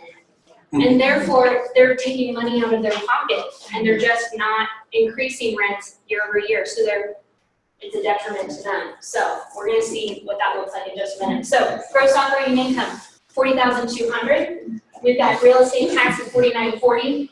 He's got $1,500 for this one. That's for repairs, because he knows that there's actually some additional things that need to be done because it's a 4-unit building. There are no association dues. but there are common utilities with this property. This property has gas stoves. The biggest thing with this property is that they are separately metered for electric, which is fantastic, but he's gonna get rid of the gas. You know why? Because he has to pay the utilities. So that's one of the first things that he's gonna do once he owns this property, is to be able to convert the property to all electric, so the client, so the tenants are actually paying for all the utilities. So that's gonna be an area to consider. He keeps insurance on the property at $1,500, so our total operating expenses are gonna be $11,940. Okay, so we're gonna take these two numbers and they're gonna track to our next spaces at the next section. Gross operating income, we've got that $40,200. We're taking out the operating expenses of $11,940. So our net operating income is $28,260. We've got no annual debt service. So that number over to the side of cash flow before tax is $28,260. Our second section here, a second benefit, he's not getting any of it because there is no loan on the property. So now let's move to the third section, net operating income. $28,260, there's no interest. He's got a depreciation of over $9,000. So we've got a taxable income. Instead of the $28,000, now he can be taxed on only a percentage of that, which is the $18,413. So we take a tax bracket of 35%, and now he has tax paid of $64.45. For this property, he knows there's going to be at least a 5% appreciation because it's not a condo. Usually we see condos appreciate slower in value. I don't know if that's what you guys see down here. And so we can expect an appreciation of $20,000 year over year for this property. Still tracking? All right, let's go to the bottom section. We're taking the 4 categories on the side and we're going to be combining them to find out our rate of return with appreciation. Now remember, he's paid tax here, so he's going to be subtracting that because it's not a benefit. So we're subtracting that and adding in our appreciation of $20,000, and we're dividing that total, which is 41, by our $400,000, which was our cash invested, 10.54%. Because that cash invested, since he paid all cash, that's much different than our last example with our condo. So if we're going to be a little bit more conservative, take out that appreciation, our return on investment without appreciation is 5.45%. Now let's talk cap rate again. For this particular property, he's got net operating income. We divide that by the purchase cost. He's got a 7.07% cap rate. For him, this is a buy and hold property. So this cap rate is going to just increase. So this is a really great cap rate for him in his area. 5 to 6% is a good cap rate. Now we're seeing 7%. When you have a property that you're paying all cash, these two bottom figures are actually going to be the same percentage because your cash invested and your purchase price are the exact same thing. All right, one quick thing that I want to mention to you, you've got another example in there that shows a 4-unit on West Street. I want to fly through it in like 2 seconds. He found out when he did the home inspection. What are those things underneath, like when you go to Lorraine Patterns, did you see going from the of termite damage underneath the house? His termite guy said that that was the worst damage he had ever seen. He asked, how much do you think it will take to repair this? And they said, $30,000. Okay. If this is a money machine, we want to find out how much this can actually generate. So it doesn't necessarily say run for the hills. His wife was really concerned about it. We'll say that. So let's just look at these numbers really quickly on how that changed his picture here. So instead of cash invested of $400, it's $430. The annual rent should be increased. Because the tenants were not being paid market rent, instead of $40,600, I think was your other one, he should be getting $48,000 for the property. Since they're in general on month-to-month rent, he can get each tenant out if he wants and increase the rent. Is it realistic to think that his rate will still stay zero if he ups the rent? If he ups the rents, he gives them the opportunity, but there are other properties that he's got in and around there that people want to be in that would pay market rent. So it likely will not last. Yeah. because of the demand in that community, because it's right on the heart of Main Street in Manassas. So our other expenses are still the same at this point. Pretty reflect that he's putting the money in to do the gas, because that's not gonna be $1,500 for, you know, that. Correct. If he was going to do that over time in between tenants and update those units to get them a little bit more, he would add additional repairs either here or under cash invested if he was going to do that as an initial thing. But that's something that he definitely wants to do over time to reduce his operating expenses. So let's just go through real fast. His now cash flow before tax is over $36,000. So let's look and see what these totals come up. Almost 0.5% on our first category with appreciation. 6.25% without appreciation. And let's look at cap rate, 8.39. So we have 1.32%. Just by understanding the market, understanding that yes, he had over $30,000 worth of damage he needed to take care of, but you can't reconfigure another 4 unit that's already been grandfathered in this area, in this location. So he and his wife decided to move forward and they're closing next week. Okay, thank you. Good job, good job, good job. So we have those section properties. This little condo didn't have that much because it was redone. The tenant was already in there, so they didn't assess it was going to be much. But if you have a property that you think is going to cost you a lot of money to maintain, put the right figure up there. You want an accurate figure. You're not trying to fluff it up. In regards to your 3.64. It's prorated, so when you buy it the first year, the reason that number is different is because the government's not going to give you the same benefit in January they're going to give to you in December. So it's a smaller number, but that's only for the first year. But when your person wants you to evaluate a property, you can tell them it's going to be prorated the first year, but you also want to tell them that this is a year's benefit. If we look at a year's benefit, it's going to be worse the first year. If you charge them to get it rented for them and they don't rent it themselves, if there's not already a tenant in there, you got to reflect those charges. So in this case, if you think it's going to be $2,000 a year for maintenance, put in $2,000 a year. You're trying to give them a realistic perspective of the way it is. This property that we had here, we already have 12 units. And we already have 12 units in Old Town Manassas. I already have 12 units. I know we haven't had any of them vacant for a decade.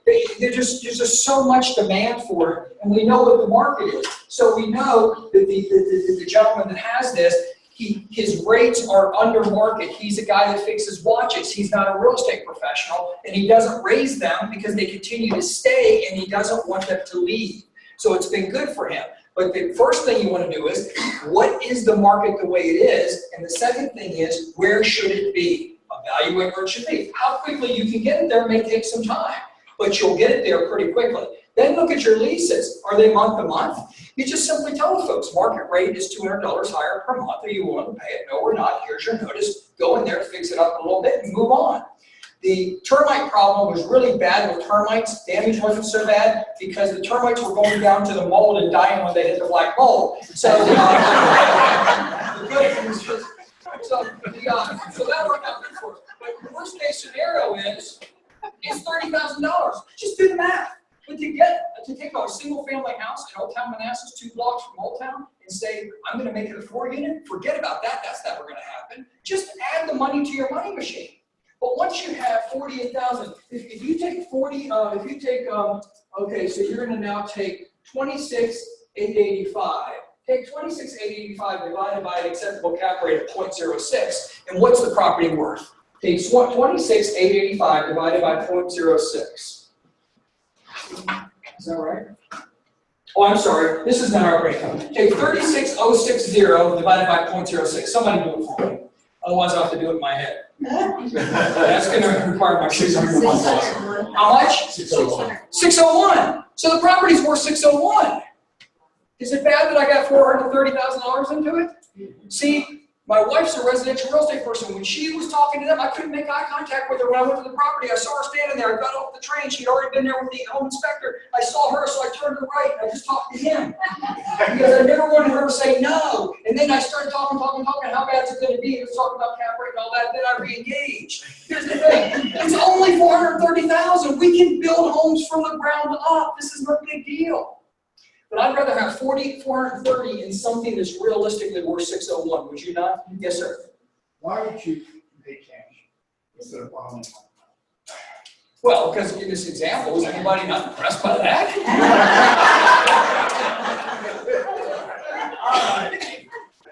All right, here's the deal. Go to the property. I said to the guy, I said, hey, you know, what do you want? He said, I want 400,000 net. What does that mean to us? We had to make sure that the watch fixer was on the same language barrier we were. So I said, all right, when you say net, what do you mean? He says, well, I don't want to pay any real estate commissions. Oh, okay. So you'll pay your first trust. How much is that? 200-some thousand. Okay, good. So you mean 400 net just means you don't want to pay commissions, right? Okay, good. We're talking the same language. I'll give you 400. Now, what is more impressive to somebody than cash?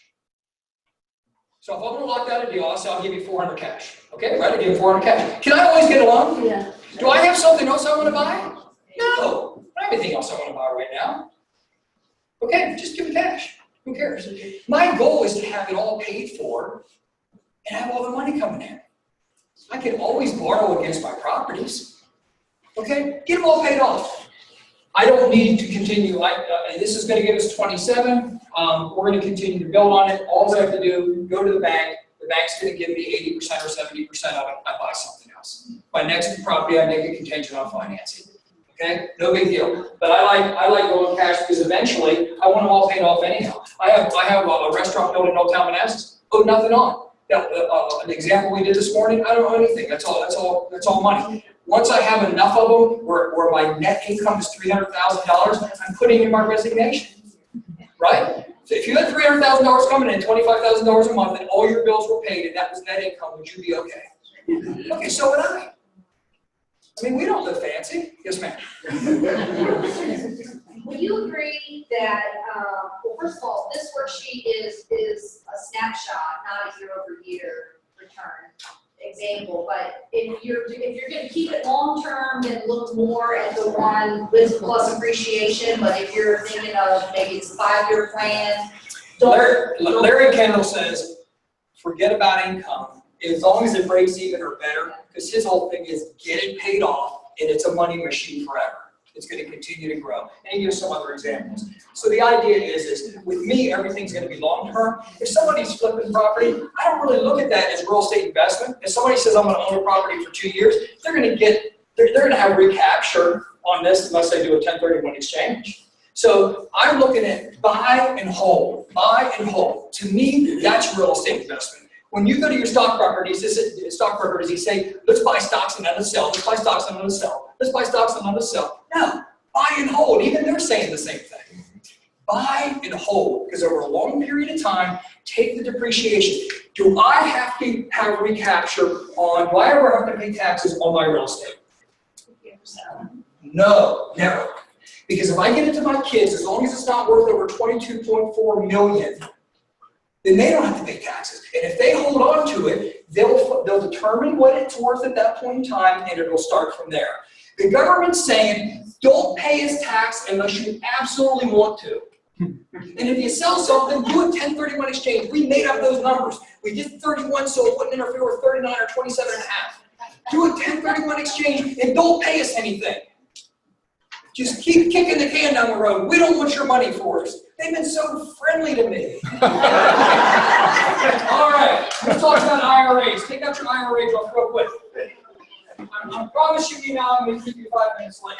Now, the people that want to stay, we're going to work through a worksheet, and you can do it on your own. You're welcome to stay after this, but you don't have to. The room rental is going to go $20 an hour. Okay. As an independent contractor, you pay everything. Okay, you pay everything. Real estate is a horrible profession as far as the way you are taxed. Okay, you are taxed heavy. Self-employed, pay for all of your own insurance, everything. There's nothing that the company pays. You are what we call an independent contractor. Okay, you're not an employer, you're an independent contractor, so you pay all of these things. So unless you're doing it yourself, it's not being done. Okay, there was a stat with the National Association of Realtors. I think that they say that over 43% of realtors don't have any plan at all for retirement. I'll think about it later. Well, when's later? Right? But if you were a decamillionaire, would that be okay? Okay, because if you just take appreciation at 5% per year, let's just say that continues, and take principal reduction on my portfolio right now, if I want to be a decamillionaire, that's going to happen in 9 years. What is it that I have to do to make that happen? Just don't sell anything.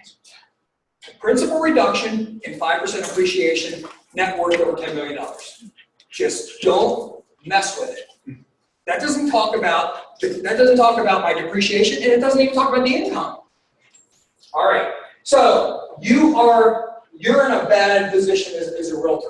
So what I'm saying is, invest in what you know, and let's get you in a good position. So Tom Lindstedt told me about this. This is good stuff. This is the restaurant building right now that I have my retirement money in. Self-directed IRA, it's right there. I bought that house. I thought I'd show you a picture so we can film the side of the building. All right. So I went through 3 houses before the restaurant came available, and then I went into the restaurant. I didn't have enough cash to put into the restaurant. Now you can get a loan. It's called a non-recourse loan with your IRA. That means they can't personally come after you. On the back of your booklet, you're going to have an accountant, and you're going to have Dan and Jeremy's information. You can contact them, and they're going to tell you all about non-recourse loans. We just checked on them. Interest rates anywhere from 6 to 10%. Non-recourse loan means they can't personally come after you. So they're probably going to require you to put at least 30% down, and then their interest rate's a little bit higher, but they can't personally come after you. That's the whole deal. With your retirement account, you can't have a loan where they can personally come after you. So that's the trick on these. But if you want to go cash, so what I said is, I didn't have enough cash to do this building, so I did part cash with my IRA, and I did part cash outside of my IRA, and I created what's called a joint venture. So my IRA owns 22% of this, and my non-IRA is 78%. So all the depreciation benefits I get, and income that I pay is based on 78%, and then 22%. Now I have to do a separate, what's it called when you do your taxes? Return. I have to do a separate return on that, okay? So it's called a joint venture, you do a separate return. But you can even partner with yourself. Now, if you partner with your wife and your kids and all that, and you're able to get all their money, good job. Invest all that IRA, that's just IRA money. It's not a joint venture, you're just joining money together, and everybody gets the percentage of which they put in. So you guys can lump your money together and have an investment together with your IRA. Make sense? If you're interested in non-recourse loan or anything to do with this, Jeremy and Jason, they can help you. Okay. My intention is not to convince you or anybody else to take your retirement money and invest in real estate. I was disappointed when I asked my accountant, he said you can't do it. And for years and years and years, I was stuck in the stock market. I didn't want to be there. I'm not saying the stock market isn't good. It's great. Invest in it. I just don't know anything about it. So it wasn't good for me. I wanted to be out, didn't know that I could. Then I found out that I could. So it isn't important that you tell them they're best. You just got to tell them they can, and 28% of them are going to think that's good news, right? 7.5 trillion. They deserve the opportunity to know they can. They look at you as their real estate professional. They count on you for that advice. I was disappointed because people that should have known didn't know. I want you to know. All right, here's the way it works according to our self-directed IRA folks. Your IRA is an IRA. All of them apply. Okay? Your IRA, you can invest in many things. So this wagon represents your IRA. You like it? So much. Okay. So if you take an IRA and you say, I'm going to do a self-directed IRA, it's just a bigger wagon. So here's a wagon, and that now is your IRA. So I did my SEP account. Okay. Okay. How much can you put in your SEP account? 25% of your taxable income, up to $54,000 in 2017, $55,000 in 2018. Right? That's a lot of money. As an employee close to death, I can only put $24,000. Why is that? Because the government says, you got it bad. Poor you. Put more money in. Put more in, because we realize that Long and Foster isn't capping anything. Nobody's helping you. So we're going to let you put more in. Okay? We want you to grow quickly because you have no other benefits. So they want you to protect as much income. Wonderful. So you stick it all in there. Once you have your self-directed IRA, stay in the stock market. Stay in anything that you want. It doesn't make any difference. You can invest in whatever, but you now can invest in real estate. Okay? Does it make sense? Call them and ask them, here's the steps that you take. I found out about this, and I was going to look into it. So Tom told us about it in class. I came home and I started calling immediately. I was excited about this. And I talked to a guy named Dan, and they were on Baghdad Street in 2009. That wasn't a good sign. Okay? Seriously, it's in Texas, a place in Texas. So I said, Mom, I'll do mine first. If I'm not back in 3 days. You know, he said, this is where I'm going. So I talked to him. All they said is, look, fill out all this paperwork. Fill out this paperwork, we'll take care of it. We'll take care of it. In the meantime, the paperwork included, in the state of Virginia, I went ahead and did an LLC. You have to do an LLC in one of the states and put it in. So Virginia was fine with me, I live there. And then, in addition to that, I have to open a bank account at Wells Fargo. Because what's going to happen is, they're going to send it over to my custodian, who now becomes IRA Services. I tell IRA Services to send it to my Wells Fargo account. I now control my money. We took it away, we're playing with it and throwing it up. They can have some of it. No, you leave it there. Don't buy a sandwich with it. Don't buy a car with it. You're now responsible for doing the right thing. So the money comes in, the rent money comes in, the expenses go out, and it's tax-free. If it grows in value, if you sell it in 6 months, do you pay taxes? No. No. It's tax-free. It's growing in your IRA just like your stocks grow. Did you get a bill, when your stocks grew 10% last year, did they send you a bill and say pay taxes? No, then why would you leave something else growing in there? It's growing in your IRA. That's the hardest part to get your head around, because you're so used to saying, if I make income with this asset, I gotta pay taxes. You don't pay taxes. Until you retire. Let it grow. Somebody say that? Yeah, until you retire, then you pay taxes. Okay, because you have to pay taxes. This is one of those situations. What do you have to pay? You have to pay your mandatory, really old tax. Okay, and that is true. But that amount probably will not exceed the amount you're making in rent. Right? Okay, good. So now you own this thing in your IRA. This is good stuff. Here's the steps you take. But the red steps are the only ones that you're involved in. Do the paperwork, turn it in. I'll talk to them, fill out some paperwork, open your bank account. The rest they do for you. All right. So, my wife Christy. This is Christy. So Christy decided she was going to do a self-directed IRA. She did it. She bought a condo, $148,000, annual rent $14,700, condo fee $1,650, property taxes $1,443, owner's insurance $286. Why would she have insurance on a condo? Is it good to have extra insurance on a condo? Yes. Yeah. Have extra insurance on a condo. That's good. All right. Now the rest of the stuff in the condo fee, that's fine. So her net income is $11,321. Does she pay any taxes on this? No. So her cap rate is 7.63. Now normally when you have a cap rate, you take the cap rate, that's the amount you're making, and you pay taxes off of that. What would this cap rate be since we're not paying any taxes? Better. Right? Better. So here we are. So this is 7.63. So that's what she does. My mom, this is my mom. She says, hey, I can't stand this market. It goes down, it drives me nuts. I get depressed. I said, Mom, take it easy, seriously. God. Hey, send me your money. So she says, so I said, okay, we'll consider a self-directed IRA. So she does it, and she holds a note. Okay, so she has a 7% long-term note. That's fine with her. Enough money comes in, the note pays enough for her mandatory distribution, and she has met her goal. It will never go down. It will always go up. The market was driving her nuts, and she was, God, she's 81 now.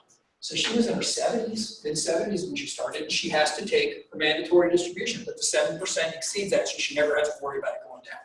So you can do a bunch of stuff. You can do the regular stuff, but investing in real estate, that's the way it works. Okay, and the amount of repairs, 0. That's because in that year she had 0 repairs. The woman's going to continue to live here. Okay, so with that, any questions on self-directed IRAs? Yes. Self-directed advisor is talking step 1. Is that someone at Morgan Foster, or is that someone in the financial world that you? So, great question. So you know how do you guys have, like Bill Horan is a guy that 1031 exchange. So somebody calls and says, hey, tell me about 1031 exchange. And what I do is I say, hey, call Bill Horan. Somebody says, I got a question about mortgages. I say, hey, call the prosperity guy. They say, I got a question about self-directed IRA. Here, call this guy. That's all you're doing. You're just referring them to somebody else to call. And what they do is they are a company that has worked with me on this, and as they work with me on this, they're just simply saying, we'll help you. But there's a company called Intrust. There's a lot of companies that will help your folks or you do a self-directed IRA. This is just a good starting point because this is who I spoke with. You see, when I got out of that conference, I started making these calls trying to figure this out on my own. I felt the only value to you guys is if I give you all the players, made it easy for you and said just simply contact them. You can use who you want. This will cost you a little less than $3,000 for them to do the work, and then they're always accessible to you for your questions. The 800 number is a Longley Foster number. Since we're doing this together and promoting them, you actually have your own line, and if you contact them and say you're here with the seminar, they're not going to charge you anything. Just go ahead and do that. They're not going to charge you anyhow if you're a member. You ask them as many questions as you want. It's a one-time fee. There's also oversight companies that will manage it for you. So the money can be sent to them, and then you call them and you say, we had a door break. We need to fix it. They say, fine, we'll do the check. So now you don't have checkbook control like I do. It's once removed. And you're paying them a monthly fee to do that for you so you can tell the government, you say, I never touched it. Okay? But if you do touch it, you have checkbook control, you just have to have the discipline to say, I can't use it for anything other than what I'm supposed to use it for. If you're not that person, get somebody to have oversight for you. But there's a lot of companies that do this. This is just one of them. Yes? So that $1,000 goes back into until you're 70? Or? Yeah. Well, this money just continues to accumulate. She's got 150 grand and she's about to do it again.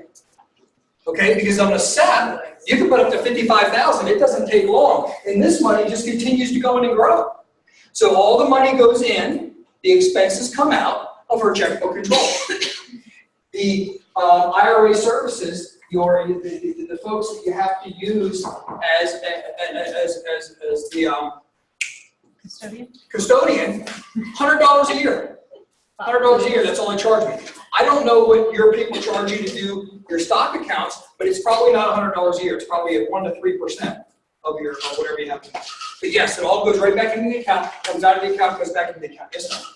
If you get a mortgage for the property that you buy, some of the cash comes from the IRA and some of the cash comes from you, that joint venture you were talking about. Is the mortgage in your name or in the IRA's name? Yeah, that's a good question. It's probably going to be in the IRA's name, whatever the LLC is that you have in the IRA's. And they probably don't get the tax benefit of interest. Yeah, talk to Jason about that. Jason said if you take out a mortgage, there is going to be a benefit that you get that you otherwise wouldn't get if you use cash. So talk to the accountant about that very question. Yes. So you have Jason, Daniel, and Jeremy, and can they all answer questions about? Yeah, so Jason is an accountant who knows about self-directed IRAs, has them himself, and is willing to help out with us and has helped us with our teachings. The other is Dan and Jeremy. They actually have a company that converts them for you. Thank you. Okay. All right, anything else? All right, you have the material you need, that's cool. Thank you guys very much for being here, really appreciate it. Okay. You're welcome to stay. okay, we're gonna go over a breakdown of property just as a little worksheet. If you want to stay, fine. Otherwise, thank you.